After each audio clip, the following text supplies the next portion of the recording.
ಶ್ರೀ ಗುರುಭ್ಯೋ ನಮಃ ಹರಿ ಓಂ ನರಸಿಂಹೋಖಿಲಾಜ್ಞಾನಮತಧ್ವಾಂತ ದಿವಾಕರಃ ಜಯತ್ಯಮಿತ ಸಜ್ಞಾನ ಶಕ್ತಿಪಯೋನಿಧಿಃ ಅಭ್ರಮಂ ಭಂಗರಹಿತಂ ಅಜಡಂ ವಿಮಲಂ ಸದಾ ಆನಂದತೀರ್ಥಮತುಲಂ ಭಜೆ ತಾಪತ್ರಯಾಪಹಂ ಚಿತ್ರೈಃ ಪದೈಶ್ಚ ಗಂಭೀರೈಃ ವಾಕ್ಯೈರ್ಮಾನೈರಖಂಡಿತೈಃ ಗುರುಭಾವಂ ವಿಜಯಂತಿ ಭಾತಿ ಶ್ರೀ ಜಯತೀರ್ಥವಾಕ್ अर्थकल्पितकल्पोऽयं प्रत्यर्थिगजकेसरी व्यासतीर्थगुरुर्भूयादस्मदिष्टार्थसिद्धये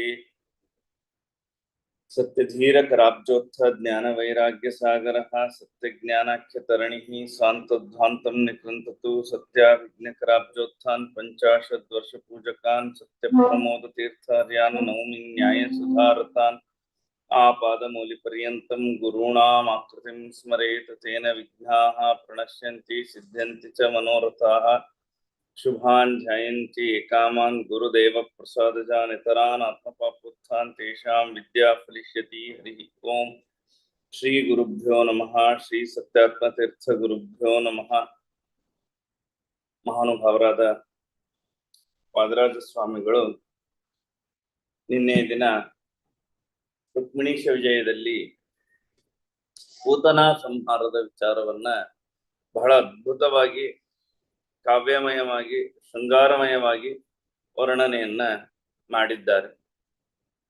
ಯಾರು ವೈಷ್ಣವ ಭಕ್ತರಲ್ಲ ಅವರಿಗೆ ಮೋಕ್ಷ ಇಲ್ಲ, ಅದನ್ನ ವಾದರಾಜ ಸ್ವಾಮಿಗಳು ತಿಳಿಸಿಕೊಡ್ತಾ ಇದ್ದಾರೆ. ಹಾಗೆ ಒಬ್ಬ ವ್ಯಕ್ತಿಯಲ್ಲಿ ಎರಡು ಜೀವಗಳು ಇರ್ಲಿಕ್ಕೆ ಸಾಧ್ಯ ಇದೆ, ಜೀವದ್ವಯ ಸಮಾವೇಶ ಆಗತ್ತೆ ಅನ್ನುವುದನ್ನು ಕೂಡ ನಿನ್ನೆ ಪೂತನೆಯ ಸಂಹಾರದಲ್ಲಿ ತಿಳಿಸಿಕೊಟ್ಟಿದ್ದಾರೆ. ಬಹಳ ಮುಖ್ಯವಾಗಿ ದೇವರ ನಿಂದೆಯನ್ನ ಮಾಡಬಾರದು, ನಿಂದನೆಯನ್ನ ಮಾಡುವುದರಿಂದ ಸರ್ವಥಾ ಮೋಕ್ಷ ಇಲ್ಲ. ಮಹಾಭಾರತ ತಾತ್ಪರ್ಯ ನಿರ್ಣಯದಲ್ಲಿ ಆಚಾರ್ಯರು ಒಂದು ಮಾತನ್ನ ಹೇಳ್ತಾರೆ. ಭಕ್ತಿ ಹೇಗೆ ನವವಿಧವಾಗಿ ಭಕ್ತಿ ಇದೆ, ಶ್ರವಣಂ, ಕೀರ್ತನಂ, ವಿಷ್ಣೋ ಸ್ಮರಣಂ, ಪಾದಸೇವನಂ, ಅರ್ಚನಂ, ವಂದನಂ, ದಾಸ್ಯಂ, ಸಖ್ಯಂ, ಆತ್ಮನಿವೇದನಂ, ಇದನ್ನ ನವವಿಧವಾದ ಭಕ್ತಿ ಅಂತ ಹೇಗೆ ಹೇಳಿದ್ದಾರೋ ಹಾಗೆ ನವವಿಧವಾದ ದ್ವೇಷ ಇದೆ ಎಂಬುದಾಗಿ ಆಚಾರ್ಯ ತಿಳಿಸಿಕೊಡ್ತಾರೆ. ನವವಿಧವಾದ ದ್ವೇಷದಲ್ಲಿ ಒಂದನ್ನು ಮಾಡಬಾರದು. ಯಾವ್ದ್ಯಾವ್ದು ಅಂದ್ರೆ ಜೀವಾಭೇದ, ನಿರ್ಗುಣತ್ವಂ, ಅಪೂರ್ಣ ಗುಣತಾ ತಥಾ ಸಾಮಾಧಿಕ್ಯೇ ತಥಾನ್ಯೇಷಾಂ ಭೇದಸ್ತದ್ಗತ ಏವಚ ಪ್ರಾದುರ್ಭಾವ ವಿಪರ್ಯಾಸ್ತ ತದ್ಭಕ್ತ ದ್ವೇಷ ಏವಚ ತತ್ಪ್ರಮಾಣಸ್ಯ ನಿಂದಾಚ ದ್ವೇಷ ಏತೆ ಖಿಲಾಮತಃ ಅಂತ ಆಚಾರ್ಯರು ತತ್ವ ನಿರ್ಣಯದಲ್ಲಿ ಹೇಳ್ತಾರೆ. ಅಂದ್ರೆ ಜೀವಾಭೇದ, ಜೀವರಲ್ಲಿ ಭೇದವೇ ಇಲ್ಲ ಅಂತ ಮಾತನಾಡಿದ್ರೆ ಇದು ಭಗವಂತನ ದ್ವೇಷಕ್ಕೆ ಕಾರಣ ಆಗುತ್ತೆ. ಅನಂತ ಜೀವರಾಶಿಗಳಿದ್ದಾರೆ, ಭಿನ್ನಾಹಿ ಜೀವಗಣಾಹ, ಎಲ್ಲಾ ಜೀವರು ಬೇರೆ, ನನಗಾಗ್ತಾ ಇರೋ ಅನುಭವ ಬೇರೆ, ನಿಮಗಾಗ್ತಾ ಇರೋದು ಬೇರೆ, ನಿಮಗಾಗ್ತಾ, ಪ್ರತಿಯೊಬ್ಬರಿಗೆ ಅವರವರದ್ದೇ ಸುಖ ಸ್ಪರ್ಶಗಳು ದುಃಖಾದಿಗಳು ಬೇರೆ ಬೇರೆ ಆಗುತ್ತೆ. ಅನಂತ ಜೀವರಾಶಿಗಳಿದ್ದಾಗ ಎಲ್ಲರಲ್ಲಿ ಅಭೇದವನ್ನ ಹೇಳಬಾರ್ದು. ಅದು ದೇವರ ದ್ವೇಷದಲ್ಲಿ ಪರ್ಯವಸಾನ ಅಂತ. ನವವಿಧವಾದ ದ್ವೇಷದಲ್ಲಿ ಒಂದು ಜೀವಾಭೇದ. ಅನಂತ ಗುಣಪೂರ್ಣನಾದಂತಹ ಭಗವಂತ, ಆ ಭಗವಂತನಿಗೆ ನಿರ್ಗುಣತ್ವವನ್ನು ಹೇಳುದು, ಇದು ಕೂಡ ದ್ವೇಷ ಅಂತ ಹೇಳಿದ್ದಾರೆ. ಅಪೂರ್ಣ ಗುಣತಾ ತಥಾ, ಪೂರ್ಣನಾದ ಭಗವಂತನಲ್ಲಿ ಕೆಲವೇ ಗುಣಗಳಿವೆ ಅಂತ ಕೆಲವರು ಹೇಳ್ತಾರೆ. ಬರೀ 6 ಗುಣ ಇದೆ ದೇವರಲ್ಲಿ, 8 ಗುಣ ಇದೆ ಹೀಗೆ ಕೆಲವರು ಹೇಳ್ತಾರೆ. ಹಿಂಗೆ ಹೇಳಿದ್ರು ಅದು ದೇವರ ನಿಂದ ಮಾಡಿದ ಹಾಗೆ. ಹಾಗೆ ದೇವರಿಗೆ ಸಮರಾಗಿದ್ದಾರೆ ಕೆಲವರು ಅಂತ ಹೇಳೋದು, ಅಥವಾ ದೇವರಿಗಿಂತ ದೊಡ್ಡವರು ಕೆಲವರು ಇದ್ದಾರೆ ಅಂತ ಮಾತನಾಡುದು, ಇದನ್ನ ಮಾಡಬಾರದು. ಹಾಗೇನೆ ಭಗವಂತನ ರೂಪಗಳಲ್ಲಿ ಭೇದವನ್ನ ಚಿಂತನೆಯನ್ನ ಮಾಡಬಾರದು. ರಾಮಕೃಷ್ಣ ಎಲ್ಲಾ ರೂಪಗಳು ಒಂದೇ, ಅವುಗಳನ್ನು ಬೇರೆ ಬೇರೆ ಅಂತ ಉಪಾಸನೆಯನ್ನ ಮಾಡಬಾರದು. ಇವೆಲ್ಲ ತದ್ಭಕ್ತ ದ್ವೇಷ, ಆ ಭಗವಂತನ ಭಕ್ತರ ದ್ವೇಷವನ್ನ ಮಾಡಬಾರದು. ಹಾಗೆ ಭಗವದ್ವಿಷಯಕವಾದ ಪ್ರಮಾಣಗಳ ನಿಂದ ಮಾಡಬಾರದು. ಈಗ ಅಣುರೇಣು ತೃಣಕಾಷ್ಠ ಪರಿಪೂರ್ಣ ಗೋವಿಂದ ಅಂತ ಇದೆ, ದೇವರೇನು ಅಣುರೇಣು ತೃಣಕಾಷ್ಠ ಆಗ್ತಾನೆ ಅಂತ ಪ್ರಮಾಣಗಳನ್ನ ನಿಂದನ ಮಾಡಿದರೂ ಕೂಡ ಅದು ಭಗವಂತನ ದ್ವೇಷ ಎಂಬುದಾಗಿ ಈ ರೀತಿಯಾಗಿ ಹೇಳಿದ್ದಾರೆ. ಆದ್ದರಿಂದ ಸರ್ವಾತ್ಮನ ಅದನ್ನ ಮಾಡಬಾರದು. ಸುಜೀವಿಗಳು ಯಾರಿದ್ದಾರೆ ಅವರು ಯಾವತ್ತೂ ಯಾವತ್ತೂ ಯಾವತ್ತೂ ಯಾವತ್ತೂ ದೇವರ ದ್ವೇಷವನ್ನು ಮಾಡೋದು. ಉತ್ತಮ ಜೀವರಾಗಿದ್ದಾರೆ ನೋಡ್ರಿ. ಊರ್ವಶಿ ಪೂತನ ಜೊತೆ, ತಾಟಕೆಯ ಜೊತೆಗೆ ಪೂತನ ಶರೀರದಲ್ಲಿ ಇದ್ದದ್ದು ಅವಳ ಶರೀರ ಆಸುರಿ ಶರೀರ, ಪಕ್ಕದಲ್ಲೇ ತಾಟಕೆ ಕುತ್ಕೊಂಡಿದ್ದು, ಒಂದೇ ದೇಹದಲ್ಲಿಬ್ರು. ಆದ್ರೂ ಯಾವತ್ತೂ ಊರ್ವಶಿಗೆ ತಾಟಕೆಯ ಪ್ರಭಾವದಿಂದ ದೇವರ ನಿಂದ ಮಾಡ್ಬೇಕು ಅಂತ ಬುದ್ಧಿ ಬರ್ಲೇ. ಸುಜೀವಿಗಳಿಗೆ ಹಾಗೆ ಆಗುತ್ತೆ. ಎಂಥ ಕಷ್ಟ ಬರ್ಲಿ, ಎಂಥ ವಾತಾವರಣ ಇರ್ಲಿ, ಏನೇ ಇರ್ಲಿ, ಅವ್ರು ಯಾವತ್ತೂ ಭಗವಂತನ ಉಪಾಸನೆಯನ್ನ ಮಾಡ್ತಾರೆ ಹೊರತಾಗಿ ದೇವರ ನಿಂದನೆಯನ್ನ ಸರ್ವಥಾ ಮಾಡೋದಿಲ್ಲ. ಅಂದ್ರೆ ಎಷ್ಟೋ ಸಾರಿ ನಾವು ವಾತಾವರಣಗಳಿಂದ ಕೆಟ್ಟ ಹೋಗ್ತೀವಿ, ನಮ್ಮ ಪರಿಸರ ಚೆನ್ನಾಗಿಲ್ಲ ಅಂದ್ರೆ ನಾವು ಹಾಗೆ ಆಗಿ ಹೋಗ್ತೀವಿ. ಆದ್ರೆ ಅತ್ಯಂತ ಸುಜೀವಿಯಾಗಿದ್ರೆ ಅವನ್ ಎಂಥ ಇದ್ರಲ್ಲೇ ಹಾಕ್ರಿ ನೀವು, ಅವನು ಭಗವದ್ಭಕ್ತಿಯನ್ನ ಮಾಡ್ತಾನೆ. ಅದಕ್ಕೆ ಊರ್ವಶಿಯೇ ಸಾಕ್ಷಿ ಎಂಬುದಾಗಿ ಹೇಳ್ತಾ ಇದ್ದಾರೆ. ಇನ್ನ ಯಾವ ಆನಂದ ತೀರ್ಥ ಮತ ಜಿತದೋಷ ಜಾತಂ ಸ್ವಾನಂದದಾಯಿಷಲಿ ಕೃತಮತ್ತಮಾಯಿ ಅಂತಾರೆ. ಆನಂದ ತೀರ್ಥರ ಮತ ಇದೆಲ್ಲವನ್ನ ಹೇಳುತ್ತೆ. ಈ ಆನಂದ ತೀರ್ಥರ ಮತದಲ್ಲಿ ಯಾವ ದೋಷಗಳಿಲ್ಲ. ವಾದರಾಜರು ಹೇಳುವಂತಹ ಮಾತು, ಆನಂದ ತೀರ್ಥ ಮತ ಮುಜ್ಜಿತ ದೋಷ ಜಾತ. ಒಂದು ದೋಷಗಳು ಈ ಆಚಾರ್ಯರ ಮತದಲ್ಲಿ ಇದ್ದಿಲ್ಲ. ಅದಕ್ಕೆ ದಾಸರು ಮಧ್ವ ಮತದ ಸಿದ್ಧಾಂತದ ಪದ್ಧತಿ ಬಿಡಬ್ಯಾಡಿ ಬಿಟ್ಟು ಕೆಡಬ್ಯಾಡಿ ಅಂತ ಮಾತನ್ನ ಹೇಳ್ತಾರೆ. ಯಾವತ್ತೂ ಬಿಡಬಾರದು. ಹೀಗಾಗಿ ಆ ಪ್ರಮಾಣ ಪುಂಜಗಳಿಂದ ಅತ್ಯಂತ ಶೋಭಾಯಮಾನವಾದದ್ದು ಈ ಆಚಾರ್ಯರ ಸಿದ್ಧಾಂತ. ಜಯತೀರ್ಥರು ಅದನ್ನ ಸಮರ್ಥನೆ ಮಾಡ್ತಾರೆ. ಆಗಿನ ಕಾಲಕ್ಕೆ ಎಷ್ಟು ಕಷ್ಟ, ಇವತ್ತೇ ಎರಗೋಳ ನೋಡಿದ್ರೆ ಭಯ ಆಗತ್ತೆ ಆಗಿದೆ. ಎರಗೋಳ ನೋಡಿದವರಿಗೆ ಅದರ ಅನುಭವ ಇರುತ್ತೆ. ಇಷ್ಟು ಮುಂದುವರೆದ ಈ ಎಲ್ಲಾ ದಿನಗಳಲ್ಲಿಯೂ ಕೂಡ ಎರಗೋಳದ ಗುಹೆ ಇನ್ನೂ ಹಾಗೆ ಇದೆ. ಏನೋ ಒಂದ್ 4 ಮಾರ್ಬಲ್ ಹಾಕಿದಾರ ಒಳಗೆ, ಅದೂ ಇರ್ಲಿಲ್ಲ. ಈ ಕೂಡ್ಲಿಕ್ಕೆ ಅಲ್ಲಿ ಹೋದವರಿಗೆ ಅನುಕೂಲ ಆಗ್ಲಿ ಅಂತ ಮಾರ್ಬಲ್ ಹಾಕಿದ್ದಾರೆ. ಕೆಟ್ಟ ಪುಟ್ಟ ಗುಹೆ, ಕಗ್ಗತ್ತಲೆ ಗುಹೆಯಲ್ಲಿ ಕುಳಿತು ಆಚಾರ್ಯರ ಒಂದೊಂದು ಪಂಕ್ತಿಗಳಿಗೆ ಅವರು ವ್ಯಾಖ್ಯಾನವನ್ನ ಮಾಡಿ ನಮಗೆ ಬೆಳಕನ್ನ ನೀಡಿದಂತಹ ಮಹಾನುಭಾವರು ಜಯತೀರ್ಥರು. ಏನ್ ಮಾಡಿದ್ರೆ ಅವರ ಸ್ಮರಣೆ, ಅವರ ಉಪಕಾರವನ್ನು ನಾವು ತೀರಿಸ್ಲಿಕ್ಕೆ ಸಾಧ್ಯ. ಆ ಟೀಕಾಕೃತ್ಪಾದರ ಇಲ್ಲದೆ ಹೋಗಿದ್ರೆ ಶ್ರೀಮದಾಚಾರ್ಯರ ವೇದವ್ಯಾಸ ದೇವರ ಅಭಿಪ್ರಾಯವನ್ನು ನಮ್ಮಿಂದ ತಿಳಿಲಿಕ್ಕೆ ಸಾಧ್ಯ ಇಲ್ಲ.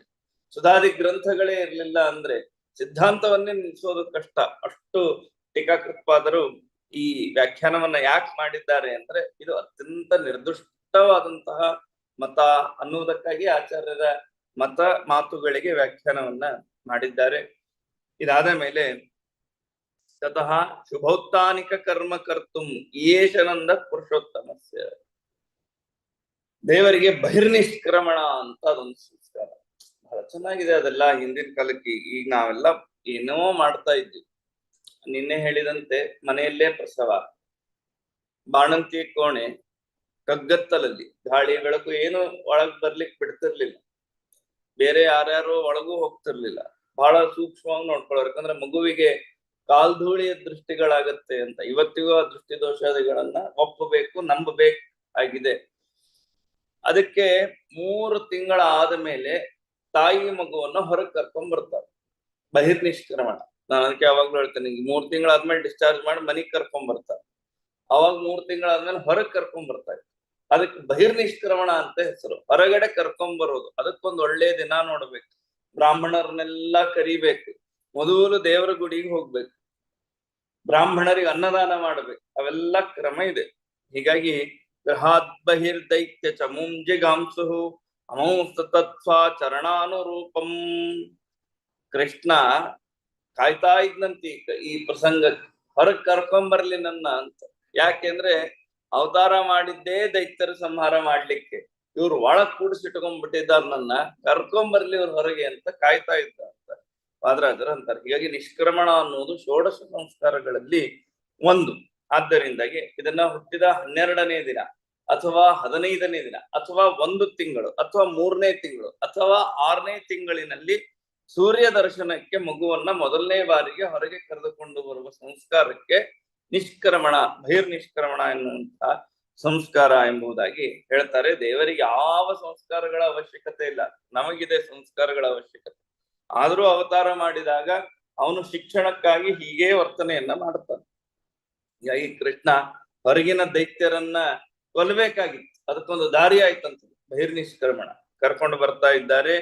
ಕರ್ಕೊಂಡ್ ಬರುವಾಗ ಗುಡಿಗ್ ಕರ್ಕೊಂಡು ಹೋದ್ರು. ಗುಡಿಗ್ ಕರ್ಕೊಂಡು ಹೋದ್ರೆ ಯಶೋದ ಮತ್ತೆ ಮಗುವನ್ನ ಯಾವಾಗ್ಲೂ ದೇವಸ್ಥಾನಕ್ಕೆ ಹೋದಾಗ ಹೇಗೆ ಕ್ರಮ ಇದೆ, ಇದನ್ನ ನಾವು ಅರ್ಥ ಮಾಡ್ಕೋಬೇಕು. ಕಾಲ್ ತೊಳ್ಕೊಂಡು ಮುಂದಿನ ಕೆಲಸ ಮಾಡ. ಬರೀ ದೇವಸ್ಥಾನಕ್ಕೆ ಹೋದ್ರಲ್ಲ, ನಾವ್ ಯಾರದೇ ಮನೆಗೆ ಹೋಗ್ಲಿ ಏನೇ ಮಾಡ್ಲಿ ಮೊದಲು ಕಾಲ್ ತೊಳ್ಕೊ. ಹೊರಗಿಂದ ಎಲ್ಲೇ ಒಳಗ್ ಬಂದ್ರೆ ಕಾಲ್ ತೊಳ್ಕೊ. ದೇವಸ್ಥಾನಗಳಿಗೆ ಹೋಗುವಾಗಂತೂ ಈಗೀಗ ನಮ್ಮ ಪದ್ಧತಿಗಳು ಬದಲಾಗಿ, ಹಿಂದೆಲ್ಲ ನೀವು ನೋಡ್ರಿ ಎಲ್ಲಾ ದೇವಸ್ಥಾನಗಳಲ್ಲಿ ಮೊದಲು ಹೊರಗೆ ನೀರಿನ ವ್ಯವಸ್ಥೆ ಇರೋದು. ಕಾಲ್ ತೊಳ್ಕೊಂಡೇ ಒಳಗ್ ಹೋಗ್ಬೇಕು ದೇವರ ಗುಡಿ, ಹಾಗೆ ಹೋಗ್ಲೇಬಾರ್ದು. ಯಶೋದೆ ಗುಡಿಗ್ ಕರ್ಕೊಂಡ್ ಹೋದ್ಲು. ಗುಡಿಗ್ ಕರ್ಕೊಂಡ್ ಹೋದ್ರೆ ಏನ್ ನಂದಗೋಪ ರಾಜ ಅವನು, 100 ಎತ್ತಿನ ಬಂಡಿ, ಊರ್ ಜನನ್ನೆಲ್ಲ ಕರ್ಕೊಂಡು ಹೋಗಿದ್ರು. ಊರ್ ಜನನ್ನೆಲ್ಲ ಗುಡಿಗೆ, ಈ ಕೃಷ್ಣನ ಬಹಿರ್ನಿಷ್ಕ್ರಮಣ ಸಂಸ್ಕಾರಕ್ಕೆ ಹೋದಾಗ ಎಲ್ಲರಿಗೂ ಸಂಭ್ರಮ. ಅವ್ರವ್ರ ಎತ್ತಿನ ಬಂಡಿ ಇಳಿದ್ರು, ಅವ್ರವ್ರ ಗುಡಿ ಹತ್ರ ಹೋಗ್ಬಿಟ್ರು. ಅವ್ರವ್ರ ಕೆಲಸ ನೋಡ್ಕೋತಾರ, ನಮ್ಮನ್ನ ಯಾರು ನೋಡ್ತಾರ? ನೀವು ಅನೇಕ ಕಡೆ ಈ ಯಾತ್ರೆ ಗೀತ್ರೆಗೆಲ್ಲ ಹೋದಾಗ ನೋಡ್ರಿ, ಅವ್ರದೇ ಅವ್ರಿಗೆ ಸಾಕಾಗೋಗಿರತ್, ನಮ್ಮನ್ನ ಯಾರು ನೋಡಲ್ಲ. ಯಶೋದೆ ಪಾಪ ಮಗು, ಪುಟ್ಟ ಮಗು, ಇನ್ನು 1 ತಿಂಗಳ ಮಗು ಅದು. ಕಾಲ್ ತೊಳ್ಕೊಳ್ಲಿಕ್ಕೆ ಹೋಗ್ಬೇಕು. ಈಗಿನ ಹಾಗೆ ಟ್ಯಾಪ್ ಆನ್ ಮಾಡಿದ್ರೆ ನೀರು ಬರೋ ಕಾಲ ಅಲ್ಲ. ನದಿಯಲ್ಲಿ ಕಾಲ್ ತೊಳ್ಕೊಬೇಕು, ಗುಡಿಗೆ ಹೋಗ್ಬೇಕು. ನದಿಗೆ ಹೋಗುವಾಗ ಪುಟ್ಟ ಮಕ್ಕಳನ್ನ ಕರ್ಕೊಂಡು ಹೋಗ್ಬಾರ್ದು. ಅಕಸ್ಮಾತ್ ಕಾಲ್ ಜಾರಿದ್ರೆ ಮಾಡಿದ್ರೆ ತೊಂದ್ರೆ ಆಗುತ್ತೆ. ಅದಕ್ಕೆ ಏನ್ ಮಾಡಿದ್ರು ಅಂದ್ರೆ, ಎತ್ತಿನ ಬಂಡಿ ಇತ್ತು. ಆ ಎತ್ತಿನ ಬಂಡಿಯ ನೆರಳು, ಬೇರೆ ನೆರಳೇ ಇರ್ಲಿಲ್ಲ, ಆ ಎತ್ತಿನ ಬಂಡಿದೇ ಒಂದು ನೆರಳು ಬಿದ್ದಿತ್ತು. ಆ ನೆರಳಿನಲ್ಲಿ ಮಗುವನ್ನ ಮಲಗಿಸಿದ್ರು. ಎಲ್ಲಾರು ಮುಂದೆ ಹೋಗ್ಬಿಟ್ರು. ಅಲ್ಲೇ ಒಂದಿಷ್ಟು ಮಕ್ಕಳು ಆಟ ಆಡ್ತಾ ಇದ್ದು, 6-7 ವರ್ಷದ ಮಕ್ಕಳು. ಆ ಮಕ್ಕಳಿಗೆಲ್ಲ ಕರೆದ್ದು, ನೀವ್ ಇಲ್ಲೇ ಆಟ ಆಡ್ತಾ ಇರ್ರಿ, ಮಗುವಿನ ಹತ್ರ ಇರ್ರಿ, ನಾನು ಕಾಲ್ ತೊಳ್ಕೊಂಡ್ ಬರ್ತೀನಿ ಅಂತ ಹೋದ್ರೆ ಅಷ್ಟೊತ್ತಿಗೆ ಸರಿಯಾಗಿ ಆ ಎತ್ತಿನ ಬಂಡಿಯಲ್ಲಿ ಶಕಟಾಸುರ ಬಂದು ಕೂತ್ಕೊಂಡಿದ್ದಾನೆ. ಶಕಟಾಸುರ ಬಂದು ಕೂತ್ಕೊಂಡಿದ್ದಾನೆ. ಅವನು ಕೃಷ್ಣನನ್ನ ಸಂಹಾರ ಮಾಡಬೇಕು ಅಂತ ಬಂದಂತಹ ವ್ಯಕ್ತಿ. ಆ ಶಕಟಾಸುರ ಸಂಹಾರಕ್ಕೆ ಅಂತ ಬಂದದ್ದನ್ನ ದೇವರು ತಿಳಿದ. ಸರ್ವೋತ್ತಮ ಅವನಿಗೆ ಏನ್ ಗೊತ್ತಾಗದೆ, ಮರಿಷ್ಯಮಾಣ ಸಕಲಂ ಸೌಭಾಗ್ಯಂ ಅನೇನ ಕಂಸ ಸಹನೇಷ್ಯತೀತಿ ಭೇವ ಪೂರ್ವಂ ಶಕಟಂ ಮುರಾರಿಹಿ ಪಭಂಜ ಪಾದೇನ ಸುಕೋಮಲೇನ. ವಾದರಾಜರಂತಾರೆ, ಇವರೆಲ್ಲ ಕಂಸನ ಅನುಚರರಲ್ಲ. ಶಕಟಾಸುರನ ಸಂಹಾರವನ್ನ ದೇವರು ಯಾಕೆ ಮಾಡಿದ ಅಂದ್ರೆ, ನಾಳೆ ಕಂಸ ಸತ್ತ ಮೇಲೆ ಅವನ್ ಕರ್ಕೊಂಡು ಹೋಗ್ಲಿಕ್ಕೆ ಒಂದು ವಾಹನ ಹೀಗೆ ರೆಡಿ ಮಾಡಿದ್ನು. ಹಾಗಾಗಿ ಶಕಟಾಸುರ ಅಂದ್ರೆ ಬಂಡಿಯ ಆಕಾರದಲ್ಲೇ ಇದ್ದ ಒಬ್ಬ ದೈತ್ಯ. ಶಕಟ ಅಂದ್ರೆ ಎತ್ತಿನ ಬಂಡಿ, ಆ ಬಂಡಿ ಆಕಾರದಲ್ಲೇ ಇದ್ದ. ಈ ಲೋಕದಲ್ಲಿ ಓಡಾಡ್ಲಿಕ್ಕೆ ಈ ಎತ್ತಿನ ಬಂಡಿ ಸರಿ, ಆ ಲೋಕದಲ್ಲಿ ಅವ್ನ್ ಯಮಲೋಕಕ್ಕೆ ಹೋಗ್ಲಿಕ್ಕೆ ಒಂದ್ ಎತ್ತಿನ ಬಂಡಿ ಬೇಕಲ್ಲ, ಅದಕ್ಕೆ ಶಕಟಾಸುರನನ್ನ ಸಂಹಾರ ಮಾಡಿದ ದೇವರು ಅಂತ ವಾದರಾಜರು ಕಲ್ಪನೆಯನ್ನ ಮಾಡ್ತಾರೆ. ಹೀಗಾಗಿ ಶಕಟಾಸುರನನ್ನ ಸಂಹಾರ ಮೊದಲು ಮಾಡ್ಲಿಕ್ಕೆ ಇದೊಂದು ಕಾರಣ ಇದೆ ಎಂಬುದಾಗಿ ಹೇಳ್ತಾರೆ.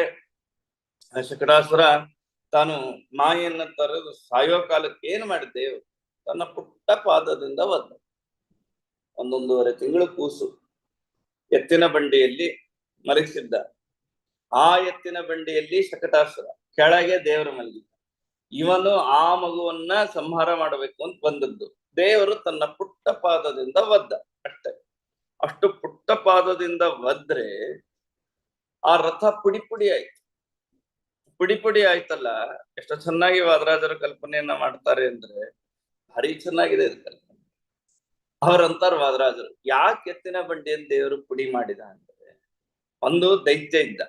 ಅವ್ರ ಕಲ್ಪನೆ ನೋಡಿ, ಎತ್ತಿನ ಬಂಡಿ ಒಳಗೆ ಹಾಲು ಮೊಸರು ಎಲ್ಲ ಇಟ್ಟಿದ್ರು. ಅವತ್ತ ಅಡಿಗೆ ಊಟಕ್ಕೆ ಬೇಕಾಗಿರೋ ಹಾಲು ಮೊಸರು ತುಪ್ಪ ಇವೆಲ್ಲ ಹಣ್ಣು ಎಲ್ಲ ಅದ್ರಾಗ ಇಟ್ಟಿದ್ರು. ಕೆಳಗ್ ದೇವರನ್ನು ಮಲಗಿಸಿದ್ರು. ಮೇಲೆ ಹಾಲು ಮೊಸರು ತುಪ್ಪ ಎಲ್ಲ ಇಟ್ಟು ಕೆಳಗ್ ದೇವರನ್ನು ಮಲಗಿಸಿದ್ದ ಯಶೋದೆ, ನೆರಳಲ್ಲಿ, ನೆಲದ ಮೇಲೆ. ದೇವರನ್ನಂತ ನನ್ನನ್ನ ಕೆಳಗಿಟ್ಟು ವಿಷಯ ಪದಾರ್ಥಗಳನ್ನ ಮೇಲಿಟ್ರೆ ಅವುಗಳನ್ನ ಮಣ್ಣಪಾಲ್ ಮಾಡ್ತೀವಿ. ನಾವು ಮಾಡೋ ಬಹಳ ದೊಡ್ಡ ತಪ್ಪು ವಾದರಾಜರದನ್ನು ತೋರಿಸಿಕೊಡ್ತಾರೆ. ನಮ್ ಜೀವನದಲ್ಲಿ ಯಾವ್ದು ಮುಖ್ಯ? ಬೇರೆ ಎಲ್ಲಾ ವಿಚಾರಗಳು ಮೊದಲು, ಆಮೇಲೆ ದೇವರು. ಅಂದ್ರೆ ದೇವರನ್ನು ಕೆಳಗಿಟ್ಟು ಬೇರೆದಕ್ಕೆಲ್ಲ ನಾವು ಹೆಚ್ಚು ಬೆಲೆ ಕೊಡ್ತೀವಲ್ಲ, ದೇವ್ರ ಸೂಚನೆ ಮಾಡ್ತಾನಂತ, ನೀವು ನನ್ನನ್ನ ಕೆಳಗಿಟ್ಟು ಬೇರೆದಕ್ ಬೆಲೆ ಕೊಟ್ರೆ ಆ ಬೇರೆದು ಮಣ್ಣು ಪಾಲ್ ಮಾಡ್ತೀನಿ ಅಂತ ತೋರಿಸ್ತಾನೆ. ಅದ್ರದ್ರಂತ ಧ್ರುವಂ ಪುನರ್ವಿಷ್ಣು ಪದಸ್ಯ ಸಂಘ ಭಯಾ ಚಕ್ರದ್ ವಿಷ್ಣು ಪದಾಹತೋಸೋ ಅಧಪ್ಪಪಾತಾಸುರ ಮಂಡಲೀಯ. ಅಷ್ಟನ್ನು ನೆಲಕ್ಕೆ ಹಾಕ್ತಾರೆ. ಅಂದ್ರೆ ದೇವರ ಎತ್ತಿನ ಬಂಡಿಯನ್ನು ಹೊಡೆದ, ಎಲ್ಲ ಎತ್ತಿನ ಬಂಡಿ ಬಿಚ್ಚೋಯ್ತು, ಒಳಗಿದ್ದ ಹಾಲು ಮೊಸರೆಲ್ಲ ಕೆಳಗೆ ಬಿಚ್ಚಲ್ಲೋ. ದೇವರನ್ನ ಮಣ್ಣು ಪಾಲು ಮಾಡ್ತೀನಿ ಅಂತ ತೋರಿಸಿಕೊಟ್ಟನಂತೆ. ಹೇಗೆ ಆ ಕಲ್ಪನೆ ನೋಡ್ರಿ, ಬಹಳ ಅದ್ಭುತವಾದಂತಹ ಕಲ್ಪನೆ. ಶಕಟಾಸುರನನ್ನ ಸಂಹಾರ ಮಾಡಿದ ಮೇಲೆ ಆ ಆಕ್ಚುಲಿ ಏನಾಗ್ಬೇಕು, ದೇವರ ಪಾದದ ಸಂಪರ್ಕದಿಂದ ಉತ್ತಮ ಗತಿ ಆಗ್ತದೆ. ಆದ್ರೆ ಶಕಟಾಸುರನಿಗೆ ಅಧೋಗತಿ ಆಯ್ತು. ಯಾಕೆ ಅಂದ್ರೆ ಅವರವರ ಸ್ವಭಾವವನ್ನ ಬದಲಾಯಿಸ್ಲಿಕ್ಕೆ ಯಾರಿಂದಲೂ ಸಾಧ್ಯ ಇಲ್ಲ. ಆದ್ದರಿಂದ ನಿನ್ನೆ ತಿಳಿದಂತೆ ದೇವರ ನಾಮ, ದೇವರ ಸ್ಮರಣೆ ಮಾತ್ರ ನಮ್ಮನ್ನು ಉದ್ಧಾರ ಮಾಡೋದಿಲ್ಲ. ಯಾಕಂದ್ರೆ ದ್ವೇಷ ಮಾಡುವವರು ಕೂಡ ದೇವರ ಸ್ಮರಣೆಯನ್ನು ಮಾಡೇ ಮಾಡ್ತಾರೆ. ಅಂದ ಮಾತ್ರಕ್ಕೆ ಅವರಿಗೆಲ್ಲ ಉತ್ತಮ ಗತಿ ಆಗತ್ತೇನು? ಆಗೋದೇ ಇಲ್ಲ. ಅಲ್ಲಿದ್ದ ಮಕ್ಕಳೆಲ್ಲ ಹೇಳಿದ್ರಂತ, ಆ ಮಕ್ಕಳು ಇಲ್ಲ, ಈ ಕೃಷ್ಣನ ಆ ಎತ್ತಿನ ಬಂಡಿ ಶಬ್ದ ಬಂತು, ಅದು ಬೇರೆ ಆದಾಗ ಭಯಂಕರವಾದ ಶಬ್ದ ಬಂತು. ಶಬ್ದ ಬಂದ್ರೆ ಓಡಿ ಬಂದ ಯಶೋದ. ಅಕ್ಕಿಗೆ ಯಾವಾಗ್ಲೂ ಒಂದು ಭಯ ಇತ್ತು. ಯಾವಾಗ ಕೂತನೆಯ ವಿಷಯದಲ್ಲಿ ಆಯ್ತು ನೋಡ್ರಿ ಮಗು, ಆ ಗಲಾಟೆ ಆದ್ಮೇಲೆ ಅವಳಿಗೊಂದು ಭಯ. ಯಾವಾಗಲೂ ತಾಯಂದ್ರು ಅದು ಬಾಣಂತಿಗಳಾದಾಗ ಬಹಳ ಬೇಗ ಮನಸ್ಸಿನಲ್ಲಿ ನೊಂದ್ಕೊಂಡ್ಬಿಡ್ತಾರೆ. ಮಾನಸಿಕವಾಗಿ ಅವ್ರು ಇನ್ನೂ ಸ್ಥಿರವಾಗಿರೋದಿಲ್ಲ. ಹೇಗೆ ಎಲ್ಲಿ ನನ್ನ ಮಗುವಿಗೆ ಏನಾಗತ್ತೋ ಯಾವಾಗಲೂ ಒಂದು ಭಯ. ಅವಳಿ ಬಿಟ್ಟಿರ್ತಾನೆ ಇರ್ಲಿಲ್ಲ ಕೃಷ್ಣನ್ನ. ಅನಿವಾರ್ಯ ಒಂದ್ 2 ನಿಮಿಷ ಹೋಗಿ ಹಿಂಗ್ ಮೆಟ್ಟಿಳು ಕಾಲ್ ತೊಳ್ಕೊಂಡ್ ಬರೋದ್ರಲ್ಲಿ ಎತ್ತಿನ ಬಂಡಿ ಚೆನ್ನಾಗೇ ಇತ್ತು. ಅದೇ ಎತ್ತಿನ ಬಂಡಿಯಲ್ಲೇ ಬಂದದ್ದು, ಏನೂ ಆಗಿಲ್ಲ, ನಿಂತಿದೆ, ಸುಮ್ನೆ ಓಡಿಸ್ತಾ ಇಲ್ಲ, ನಿಂತದ್ದೇ ಹೀಗೆ ಎತ್ತಿನ ಬಂಡಿ ಪುಡಿ ಆಗ್ಬೇಕಂದ್ರೆ ಏನ್ ಆಶ್ಚರ್ಯ. ಮಕ್ಕಳಲ್ಲೇ ಆಟ ಆಡ್ತಿದ್ವಲ್ಲ, ಮಕ್ಕಳು ಹೇಳಿದ್ವು ಅಂತೆ, ನೋಡಿ ಯಶೋದಮ್ಮ, ನಿನ್ನ ಮಗನ ಪಾದ ತಾಕೆ ಈ ಎತ್ತಿನ ಬಂಡಿ ಪುಡಿ ಆಗಿದೆ ಹೇಳಿದ್ವು ಅಂತ. ಯಾರು ನಂಬ್ತಾರ್ರಿ? 1.5 ತಿಂಗಳ ಮಗುವಿನ ಪಾದ ತಾಕಿ ಆ ಎತ್ತಿನ ಬಂಡಿ ಪುಡಿ ಆಗತ್ತೆ ಜಗತ್ತಲ್ಲಿ ಯಾರು ನಂಬ್ತಾರೆ? ಏನೋ ಮಕ್ಕಳೇನೋ ಮಾತಾಡ್ತಾವ್ ಬಿಡು ಅಂತ ಯಶೋದೆ ಅನ್ಕೊಂಡ್ಬಿಡ್ತಾರೆ. ಆಕ್ಚುಲಿ ಮಕ್ಕಳ ಪಾದ ತುಂಬಾ ಚೆನ್ನಾಗಿರುತ್ತೆ, ಅದರಲ್ಲಿ ತುಂಬಾ ಮೃದುವಾಗಿರುತ್ತೆ, ಪುಟ್ಟದಿರುತ್ತೆ. ಅಷ್ಟು ಪುಟ್ಟ ಪಾದ ಎತ್ತಿನ ಬಂಡಿಗೆ ತಾಕಿದ್ರೆ ಮಗುವಿನ ಕಾಲಿಗೆ ಏನಾಗಿಲ್ಲಲ್ಲ ಅಂತ ಅವಳು ಕಾಲ್ ನೋಡಿದ್ದು. ಇಷ್ಟು ಎತ್ತಿನ ಬಂಡಿ ಅಂದ್ರೆ ಎಷ್ಟು ದೇವರು ಸುರಕ್ಷಿತವಾಗಿದ್ದ. ಅದು ಸರಿಯಾಗಿ ಹಿಂಗೆ 2 ಹೋಳಾಗಿರ್ಬೇಕು, ಮಧ್ಯ ಮಗು ಹಾಗೆ ಮನೆ. ಶಕಟಾಸುರನ ಸಂಹಾರ ಆಗಿತ್ತು, ದೇವರು ಹಾಗೆ ಮಲಗಿದ್ದ, ಏನು ಗೊತ್ತಿಲ್ಲದೆ ಇದ್ದಾಗ ಮಗುವಿನಂತೆ ಮಲಗಿದ್ದ. ಹೀಗಾಗಿ ಅಂತೂ ನನ್ನ ಮಗನಿಗೆ ಏನಾಗ್ಲಿಲ್ಲ ಅಂತ ಮತ್ತೆ ದೇವರಿಗೆ ಒಂದು 10 ಎಳ್ನೀರು ಹೆಚ್ಚಿಗೆ ಅಭಿಷೇಕ ಮಾಡಿಸಿದ್ರು. ನಾವೆಲ್ಲಾ ಕಷ್ಟ ಬಂದ್ರೆ, ಕಷ್ಟ ಪರಿಹಾರ ಆದ್ರೆ ದೇವರಿಗೆ ಏನಾದ್ರು ಮಾಡಿಸ್ತೀವಿ, ನೈವೇದ್ಯ ಎಲ್ಲ. ಹಾಗೆ ಅಪ್ಪ ಅಂತೂ ದೇವರ ಸನ್ನಿಧಾನದಲ್ಲಿ ಹಿಂಗಾಯ್ತು, ಅದಕ್ಕೆ ನನ್ನ ಮಗುವಿಗೆ ಏನಾಗಿಲ್ಲ. ದೇವರ ಸನ್ನಿಧಾನವೇ ಅಲ್ಲಿದ್ದದ್ದು, ಆಕೆ ಗೊತ್ತಿಲ್ಲ. ದೇವರ ಸನ್ನಿಧಾನದಲ್ಲಿ ಆಗಿದ್ದಕ್ಕೆ ಏನಾಗಿಲ್ಲ ಅಂತ ಅನ್ಕೊಂಡು ಬ್ರಾಹ್ಮಣರಿಗೆಲ್ಲ ಹೆಚ್ಚೆಚ್ಚು ಅನ್ನದಾನ ಮಾಡಿ ದಕ್ಷಿಣೆ ಕೊಟ್ಟು ಎಲ್ಲಾ ಮಾಡಿಸಿ. ಇದಾದ ಮೇಲೆ ಅಥಾಪರೋ ದೈತ್ಯ ಕದಂಬ ಕಾಸುರ ಓದ್ಧತೋ ವಾತ ಶರೀರಧಾರಿ. ದೈತ್ಯರ ಗುಂಪಿಗೆ ಪ್ರಾಣವಾಯುವಿನಂತೆ ಒಬ್ಬ ಇದ್ದ, ಭಾರೀ ಸೊಕ್ಕಿನ ದೈತ್ಯ, ತೃಣಾವರ್ತ ಅಂತ ಅವನ ಹೆಸರು. ಸುಂಟರ ಗಾಳಿಯ ರೂಪದಲ್ಲಿ ಇದ್ದ. ತಮಿಳಲ್ಲಿ ಏನಂತ ಗೊತ್ತಿಲ್ಲ, ಸುಂಟರ ಗಾಳಿ, ಸುತ್ತಿ ಗಾಳಿ ಬರುತ್ತಲ್ಲ, ರೌಂಡ್ ಬರುತ್ತ,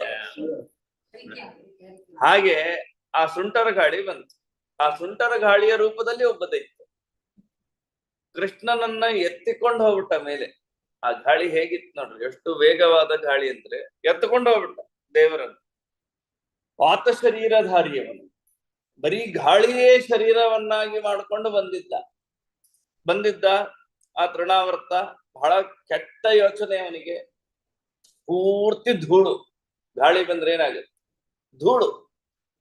ಈಗೆಲ್ಲ ಟಾರ್ ರೋಡ್ ಆಗಿದೆ, ಸಿಮೆಂಟ್ ರೋಡ್ ಆಗಿದೆ, ಆಗೆಲ್ಲ ಮಣ್ಣಿಂದೇ ರಸ್ತೆ ಇಲ್ಲ, ಭಯಂಕರ ಧೂಳು ಬರೋದು ಗಾಳಿ ಬೀಸಿದ್ರೆ. ಅದರಲ್ಲಿಯೂ ಭಯಂಕರ ಚಂಡಮಾರುತ ಗಾಳಿ ಬಂದ್ರೆ ಪೂರ್ತಿ ಒಬ್ರಿಗೊಬ್ರು ಕಾಣಿಸ್ತಾ ಇಲ್ಲ, ಅಷ್ಟು ಧೂಳು ಮಯ ಮಾಡಿದ್ದಾನೆ. ಎಲ್ಲಾರ ಕಣ್ಣಲ್ಲೂ ಮಣ್ಣು ಹಾಕಿದ್ದಾನೆ. ಹಾಕಿ ಗೋಕುಲದಲ್ಲಿ ನೆಲೆಸಿದ ಎಲ್ಲಾ ಜನರಿಗೆ ಬೆಳಿಗ್ಗೆನೆ ಕತ್ಲೆ ಆಗೋಯ್ತು. ಅಷ್ಟು ಭಯಂಕರವಾದ ಗಾಳಿ. ಆಗ ತಾನೇನು ಮಾಡಿದ ಅಂದ್ರೆ, ಎಲ್ಲಾ ಜನರ ವಾಕ್ಯಗಳನ್ನ ಕೇಳಿಸಿಕೊಳ್ತಾ ಬಂದು ತಾನು ಆ ಕೃಷ್ಣನನ್ನ ಎತ್ತುಕೊಂಡು ಹೋಗಿದ್ದ ತೃಣಾವರ್ತ. ಎತ್ತುಕೊಂಡು ಹೋದ್ರೆ ತದಾಖಲಸ್ಯೋತ್ಪನ್ನಂ ನ ಶೌರಿಹಿ. ದೇವ್ರು ಹೇಗಿದ್ದ ಗೊತ್ತಾ, ತೃಣಾವರ್ತ ಎತ್ಕೊಂಡು ಹೋಗ್ಬೇಕಾದ್ರೆ ವೇಟೇ ಇರ್ಲಿಲ್ಲ, ಲೈಟ್ ವೇಟ್. ಪುಟ್ಟ ಮಗು ಎಷ್ಟು ಇರ್ಬೇಕು, ಬಹಳರೆ 5 kg 7 kg ಅಷ್ಟು ಇರ್ಲಿಲ್ಲ. ತೃಣಾವರ್ತ ಎತ್ಕೊಂಡು ಹೋಗ್ಬೇಕಾದ್ರೆ ಅವನಿಗೆ ಶ್ರಮವೇ ಆಗಿಲ್ಲ. ಯಾಕಂದ್ರೆ ದೇವರು ಅಷ್ಟು ಲೈಟ್ ಆಗಿದ್ನಂತ. ಯಾಕೆ ಅಂತ ವದರಾಜರಂತಾರೆ, ವಾಸ್ತವಿಕವಾಗಿ ದೇವರು ಅಂದ್ರೆ ಏನು? ಅನಂತ ಬ್ರಹ್ಮಾಂಡಗಳನ್ನ ತನ್ನ ಒಳಗ್ ತುಂಬಿಕೊಂಡಿದ್ದಾನೆ ದೇವರು. ಅನಂತ ಬ್ರಹ್ಮಾಂಡಗಳ, ಒಂದು ಬ್ರಹ್ಮಾಂಡ ಅಲ್ಲ, ಹಿಂದೆ ಎಷ್ಟು ಬ್ರಹ್ಮಾಂಡಗಳಾಗಿವೆ ಅವೆಲ್ಲ ದೇವರ ರೋಮಕೂಪದಲ್ಲಿದೆ. ಈ ಕೂದಲು ಬೆಳಿಲಿಕ್ಕೆ ಒಂದು ಹೋಲ್ ಇರುತ್ತಲ್ಲ ಅದ್ರೊಳಗೆ ಎಷ್ಟು ಬ್ರಹ್ಮಾಂಡಗಳು ಹಿಂದೆ ಆಗೋಗಿವೆ, ಮುಂದೆ ಎಷ್ಟು ಬ್ರಹ್ಮಾಂಡಗಳು ಆಗೋದಿದೆ, ಅದೆಲ್ಲ ದೇವರೊಳಗಿತ್ತು. ಅಂತ ದೇವರು ಲೈಟುವೆ, ಭಾರವೇ ಇಲ್ಲ. ಯಾಕೆ ಅಂತಂದ್ರೆ ತೃಣಾವರ್ತನಿಗೆ ಹೇಗ್ ಸಾಧ್ಯ ಆಯ್ತು? ಇಷ್ಟು ಎಲ್ಲಾ ಲೋಕಗಳನ್ನ ಇಟ್ಟುಕೊಂಡ ದೇವರನ್ನ ಎತ್ಕೊಂಡು ಹೋಗ್ಲಿಕ್ಕೆ ಹೇಗ್ ಸಾಧ್ಯ ಆಯ್ತು ಅಂದ್ರೆ, ಕೃಷ್ಣನನ್ನ ಮೇಲೆತ್ತಿ ಒಯ್ಬೇಕಾದ್ರೆ ಕೃಷ್ಣನ ಸಂಕಲ್ಪ ಅದಿತ್ತಂತ. ದಾಸರಂತಾರ, ಹರಿಚಿತ್ತ ಸತ್ಯ, ನರಚಿತ್ತಕ್ಕೆ ಬಂದದ್ದು ಲವಲೇಶವು ನಡಿ. ನಾನ್ ಅಂದ್ಕೋತೀನಿ, ಆಗೋದೇ ಇಲ್ಲ. ನೀವ್ ಅಂದ್ಕೊಂಡ್ ನೋಡ್ರಿ, ದೇವರು ಮಾಡಿಸ್ತಾನೆ ಅನ್ಕೊಂಡ್ರೆ ಕೆಲಸ ಆಗತ್ತೆ. ಒಂದೊಂದ್ಸಾರಿ ಅಹಂಕಾರ ಬಂದು ಬಿಡತ್. ನೋಡ್ತೀರಿ, ಮುಂದಿನ ತಿಂಗಳು ನಾನು ಕರೆಕ್ಟ್ ಆಗಿ ಇದೇ ಡೇಟಿಗೆ ಈ ಊರಿಗೆ ಹೋಗ್ತೀನಿ, ಆ ಊರಿಗೆ ಹೋಗ್ತೀನಿ ಅಂದ್ಕೊಂಡ್ ನೋಡ್ರಿ, ಆಗೋದೆ. ದೇವರು ಮಾಡಿಸ್ತಾನೆ, ದೇವರ ಪ್ರೇರಣೆಯಿಂದ, ದೇವರ ಅನುಗ್ರಹದಿಂದ ನಾನು ಇದನ್ನ ಮಾಡ್ತೀನಿ ಅಂದ್ರೆ ದೇವರು ಮಾಡಿಸ್ತಾನೆ. ನಾನೇ ಮಾಡ್ತೀನಿ ಅಂದ್ರೆ ದೇವರು ಕೆಡಿಸ್ತಾನೆ. ಆದ್ದರಿಂದ ಮತ್ ಕೆಟ್ಟ ಕೆಲ್ಸಕ್ಕೆ ಕೆಡಿಸಲ್ಲ. ಈ ಪ್ಲೇ ಆಫ್ ಮ್ಯಾಚಿಗೆ ನಾವು ಹೋಗ್ತೀನಿ ಅಂದ್ರೆ ದೇವರು ಅವಶ್ಯ ಕಳಿಸ್ತಾನೆ. ಆದ್ರೆ ಒಳ್ಳೆ ಕರ್ಮಗಳನ್ನ ನಾನು ಮಾಡ್ತೀನಿ ಅಂತ, ನಾನೇ ಮಾಡ್ತೀನಿ ಅಂತ ಹೊರಟ್ರೆ ಅನೇಕ ವಿಘ್ನಗಳು ಬರುತ್ತೆ. ಹೀಗಾಗಿ ಕೃಷ್ಣನನ್ನ ಮೇಲೆತ್ತಿಕೊಂಡು ಹೋಗ್ಲಿಕ್ಕೆ ಸಾಧ್ಯ ಆದದ್ದು ಕೃಷ್ಣನ ಸಂಕಲ್ಪದಿಂದ. ತೃಣಾವರ್ತ ಅನ್ಕೊಂಡಿದ್ದಕ್ಕಾಗಿಲ್ಲ, ದೇವರಿಗೆ ಆಸೆ ಇತ್ತು ತಾನು ಅವನನ್ನ ಅಲ್ಲಿ ಕರ್ಕೊಂಡೋಗಿ ಕೊಲ್ಲಬೇಕು ಅಂತ. ಅದಕ್ಕೆ ದೇವರನ್ನ ಅವನಿಗೆ ಎತ್ತಲಿಕ್ಕೆ ಆಯ್ತೆ ಹೊರತು ಇದು ಕೃಷ್ಣನ ಸಂಕಲ್ಪದ ಶಕ್ತಿಯ ಹೊರತು ತೃಣಾವರ್ತನ ಸಾಮರ್ಥ್ಯ ಅಲ್ಲ. ಯಾಕಂದ್ರೆ ಕೃಷ್ಣ ಮೇಲಕ್ಕೆ ಹಾರುವ ಅವನನ್ನ ತಾನೇ ಕೆಳಗ್ ಬೀಳಿಸಿದ್ದಾನ. ಮುಂದ ಇವನ್ ಎತ್ಕೊಂಡು ಹೋದವನು ಅವನ್ ಕೆಳಗ್ ಬಿದ್ದ, ಸತ್ತೋದ ತೃಣಾವರ್ತ. ಆದ್ರಿಂದ ಅದು ಕೇವಲ ದೇವರ ಸಂಕಲ್ಪ. ಇದರಿಂದ ಒಂದು ದೇವರು ತಿಳಿಸಿದ. ಪಾದರಾಜರು ಎಷ್ಟು ಚೆನ್ನಾಗಿ ಅರ್ಥ ಮಾಡ್ತಾರೆ. ದೈತ್ಯ ಆದ್ರೂ ಮೇಲಕ್ಕೆ ಹೋದ. ಮೊದಲಿಗೆ ಒಂದೊಂದ್ ಸಾರಿ ದುಷ್ಟ ಜನರು ಕೂಡ ತುಂಬಾ ಟಾಪ್ ಅಲ್ಲಿರ್ತಾರೆ. ಕೆಟ್ಟವ್ರಿಗೂ ಒಂದ್ ಒಳ್ಳೆ ಕಾಲ ಬರುತ್ತೆ, ತುಂಬಾ ಮೇಲ್ ಬಂದ್ಬಿಡ್ತಾರ. ಯಾರ್ಯಾರು ಎಲೆಕ್ಷನ್ ಅಲ್ಲಿ ಗೆದ್ದು ಬಿಡ್ತಾರ. ಕೆಟ್ಟವರು ಮೇಲೆ ಹೋಗ್ಬೋದು ಒಂದೊಂದ್ಸರಿ, ಆದ್ರೆ ತಕ್ಷಣ ದೇವರು ಅವ್ರನ್ನ ಮತ್ತೆ ಕೆಳಗ್ ಹಾಕ್ತಾನೆ. ಅದು ತೃಣಾವರ್ತನೆ ಸಾಕ್ಷಿ. ಎಷ್ಟು ಬೇಗ ಮೇಲ್ ಹೋದ್ನೋ ಅದಕ್ಕಿಂತ ಬೇಗ ಕೆಳಗ್ ಬಿದ್ದಿದ್ದ ಅವನು ತೃಣಾವರ್ತ.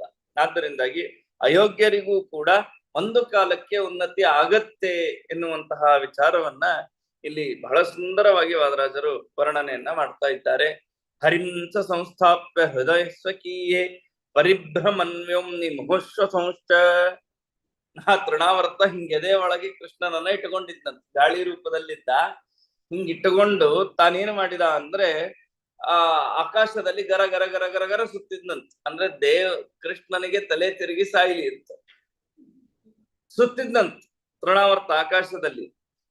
ಅವನಿಗೆ ಎದೆ ಉಸಿರು ಜಾಸ್ತಿ ಆಗೋಯ್ತು, ಅಷ್ಟು ಸುತ್ತಿ ಸುತ್ತಿ ಸುತ್ತಿ. ಮಗುವಿಗೆ ಏನೇ ಆಗ್ಲಿಲ್ಲಂತ. ವಿಷವನ್ನ ಕುಡಿದು ಈ ಕೃಷ್ಣನಿಗೆ ಏನಾದ್ರೂ ಮಂಕು ಬುದ್ಧಿ ಆಗಿದೆ ಏನೋ ಅನಿಸ್ತಂತ ತೃಣಾವರ್ತನಿಗೆ. ಯಾಕಂದ್ರೆ ಹಿಂದೆ ಪುತನ ಸಂಹಾರದಲ್ಲಿ ದೇವರು ವಿಷ ಕುಡಿದಿದ್ದ. ಹೀಗಾಗಿ ವಿಷದ ನಶೆ ಇನ್ನೂ ಇಳದೇ ಇಲ್ಲೇನೋ, ಇಷ್ಟು ತಿರುಗಿದ್ರು ಏನೂ ಆಗ್ತಾನೆ ಇಲ್ಲಲ್ಲ ಅಂತ ತೃಣಾವರ್ತ ತಿರುಗದ ಕೊನೆಗೆ ಏನ್ ತಿರುಗಿ ಅವನೇ ಕೆಳಗ್ ಬಿದ್ದಂತ. ಹೀಗಾಗಿ ಕೃಷ್ಣನನ್ನ ಎತ್ತಿಕೊಂಡು ಮೇಲೆ ಹಾರಿದಂತಹ ಅವನು ಏನು ಮಾಡಿದ ಅಂದ್ರೆ ಕೆಳಗೆ ಪುನಃ ತಾನೇ ಬಿದ್ದ. ಆದ್ದರಿಂದಾಗಿ ಈ ಆಕಾಶ ಹೇಗಿದೆ, ಮೇಲೆ ನೀಲಿ ಬಣ್ಣ ಇರುತ್ತೆ, ಸ್ಕೈ ಬ್ಲೂ ಅಂತ ನಾವಂತ. ದೇವರ ಬಣ್ಣ ಏನು? ನೀಲಮೇಘ ಶ್ಯಾಮ ಭಗವಂತ. ಹೀಗಾಗಿ ಆ ಬಣ್ಣ ನೋಡಿ ದೇವರಿಗೆ ಖುಷಿ ಆಗೋಯ್ತದ, ನನ್ನ ಮ್ಯಾಚಿಂಗ್ ಕಲರ್ ಇಲ್ಲಿದೆ ಅಂತ ಸಂಭ್ರಮಿಸ್ತಾ ಇದ್ನಂತ ದೇವರು. ಹೀಗಾಗಿ ಅವನಿಗೆ ಏನೂ ಆಗ್ಲೇ ಇಲ್ಲ. ಕೃಷ್ಣನನ್ನ ತಲೆ ಮೇಲೆ ಹೊತ್ತುಕೊಂಡು ಆಕಾಶಕ್ಕೆ ಹಾರಿದ್ದ ತೃಣಾವರ್ತ, ಆದ್ರೂ ಕೂಡ ಅವನು ಕೆಳಗೆ ಬಿದ್ದ. ಯಾಕೆ ಅಂದ್ರೆ ಅಯೋಗ್ಯ ಕಾಮಸ್ಯ ಕಥಂನ ಪಾತಃ ಅಂತ ಬಹಳ ಲೋಕೋಕ್ತಿಗಳನ್ನ ರುಕ್ಮಿಣೀಶ ವಿಜಯದಲ್ಲಿ ವಾದರಾಜರು ಬಹಳ ಚೆನ್ನಾಗಿ ಹೇಳಿದ್ರು. ಅಯೋಗ್ಯ ಕಾಮಸ್ಯ, ಯಾರು ತನಗ ಅಲ್ಲದೆ ಇರೋದು, ತನ್ನ ಯೋಗ್ಯತೆ ಇಲ್ಲದೆ ಇರೋದನ್ನ ಜೀವನದಲ್ಲಿ ಬಯಸ್ತಾನೋ ಅವನು ಕೆಳಗೆ ಬಿಡ್ತಾನ. ದೇವರನ್ನ ಎತ್ಕೊಂಡು ಹೋಗೋ ಯೋಗ್ಯತೆನ ತೃಣಾವರ್ತ ಪರಮ ನೀಚ ದುಷ್ಟ. ಒಳ್ಳೆ ಭಾವನೆಯಿಂದ ಎತ್ಕೊಂಡು ಹೋಗಿದ್ರೆ ಉದ್ಧಾರಣೆ ಮಾಡ್ಬಿಡ್ತಿದ್ದ. ವಸುದೇವನನ್ನು ಉದ್ಧಾರ ಮಾಡ್ಲಿಲ್ವಾ? ತಲೆ ಮೇಲೆ ಹೊತ್ಕೊಂಡು ಹೋಗಿದ್ದಕ್ಕೆ ಒಳ್ಳೆ ಮನಸ್ಸಿನಿಂದ ದೇವರನ್ನ ಎತ್ತಿಕೊಂಡ್ರೆ ದೇವ್ರ ಉದ್ಧಾರ ಮಾಡ್ತಾನೆ. ಕೆಟ್ಟ ಮನಸ್ಸಿನಿಂದ ದೇವರನ್ನ ಎತ್ಕೊಂಡು ಹೋದ. ಯಾಕಂದ್ರೆ ಅಯೋಗ್ಯನಾದ ಇವನು ಅತ್ಯಂತ ಪೂಜ್ಯನಾದಂತಹ ಭಗವಂತನನ್ನ ಎತ್ಕೊಂಡು ಹೋಗಿದ್ದಕ್ಕೆ, ತಾನು ತನಗಲ್ದೇ ಇರೋ ವಸ್ತುವನ್ನ ತಾನು ಆಸೆ ಪಟ್ಟದ್ದಕ್ಕೆ ಅವನಿಗೆ ಪಾತ ಆಗದೆ ಇರುತ್ತೇನು? ಅಯೋಗ್ಯ ಕಾಮಸ್ಯ ಕಥಂನ ಪಾತಃ. ಯಾರು ಜೀವನದಲ್ಲಿ ತಮಗಲ್ದೇ ಇರೋ, ತಮ್ಮ ಯೋಗ್ಯತೆಗಲ್ದೇ ಇರೋದು ಅನೇಕ ಸರಿ ನಮಗ ಆಸೆಗಳು ಬಂದು ಬಿಡುತ್ತೆ. ನನ್ನ ಅರ್ಹತೆ ಅಲ್ಲ, ನನ್ನ ಯೋಗ್ಯತೆ ಅಲ್ಲ, ನಾನು ಅದನ್ನ ಬಯಸ್ತೀನಿ, ಅದು ನನಗಷ್ಟು ಯಾವ ತರಹದ ಅಧಿಕಾರ ಇಲ್ಲ, ಅಥವಾ ಅದಕ್ಕೆ ಆ ಸ್ಥಾನಕ್ಕೆ ಕೊಡುವಷ್ಟು ನನಗೆ ಅರ್ಹತೆ ಇಲ್ಲ, ಕ್ವಾಲಿಫಿಕೇಶನ್ ಇಲ್ಲ, ದುರಾಸೆ. ಇನ್ಯಾರಿಗೋ ಮಾಡಿದ್ರು ನನಗೂ ಅದು ಬೇಕು ಅನ್ನುವ ಕೆಟ್ಟ ಭಾವನೆ ಬಂದ್ರೆ ಅವರಿಗೆ ಪಾತ. ಅದಕ್ಕೆ ವಾದರಾಜರು ಅದಕ್ಕೆ ಹೇಳಿದ್ನಲ್ಲ, ಇಲ್ಲೆಲ್ಲಾ ಮಧ್ಯೆ ಮಧ್ಯೆ ಇದನ್ನ ಇವುಗಳನ್ನ ಬರೆದಿಟ್ಕೋಬೇಕು. ಆಕ್ಚುಲಿ ನಾವು ಇದೇ ಪದ ಇದರದೇ ನೋಟ್ಸ್ ಮಾಡಿದ್ವಿ. ಎಲ್ಲೆಲ್ಲಿ ಇಂತಹ ಲೋಕೋಕ್ತಿ ನ್ಯಾಯಗಳನ್ನ ವಾದರಾಜರು ಬಹಳ ಕಡೆಗೆ ಬರುತ್ತೆ ಈ ವಿಷಯ. ಹೀಗಾಗಿ ಅಯೋಗ್ಯ ಕಾಮಸ್ಯ ಕಥಂನ ಪಾತಃ, ತನಗೆ ಇಲ್ಲದೆ ಇದ್ದದ್ದನ್ನ ತಾನು ಬಯಸಿದ್ರೆ ಅಧಪತನ ಹಾಗೇ ಆಗತ್ತೆ. ಮಹಾಭಾರತ ತತ್ವ ನಿರ್ಣಯದಲ್ಲಿ ಆಚಾರ್ಯವನ್ನು ಮಾತು ಹೇಳ್ತಾರೆ, ಅಯೋಗ್ಯ ಮಿಚ್ಚನ್ ಪುರುಷಃ ಪತತ್ಯೇವನ ಸಂಶಯ ಅಂತ ಒಂದು ಮಾತನ್ನ ಹೇಳ್ತಾರೆ. ಯಾರು ಅಯೋಗ್ಯವಾದದ್ದನ್ನ ಬಯಸ್ತಾರೋ ಪತತ್ತೇವ ನ ಸಂಶಯ, ಅವನ್ ಕೆಳಗ್ ಬಿದ್ದೇ ಬೀಳ್ತಾನೆ, ಅದರಲ್ಲಿ ಯಾವ ವಿಧವಾದಂತಹ ಸಂಶಯ ಇಲ್ಲ.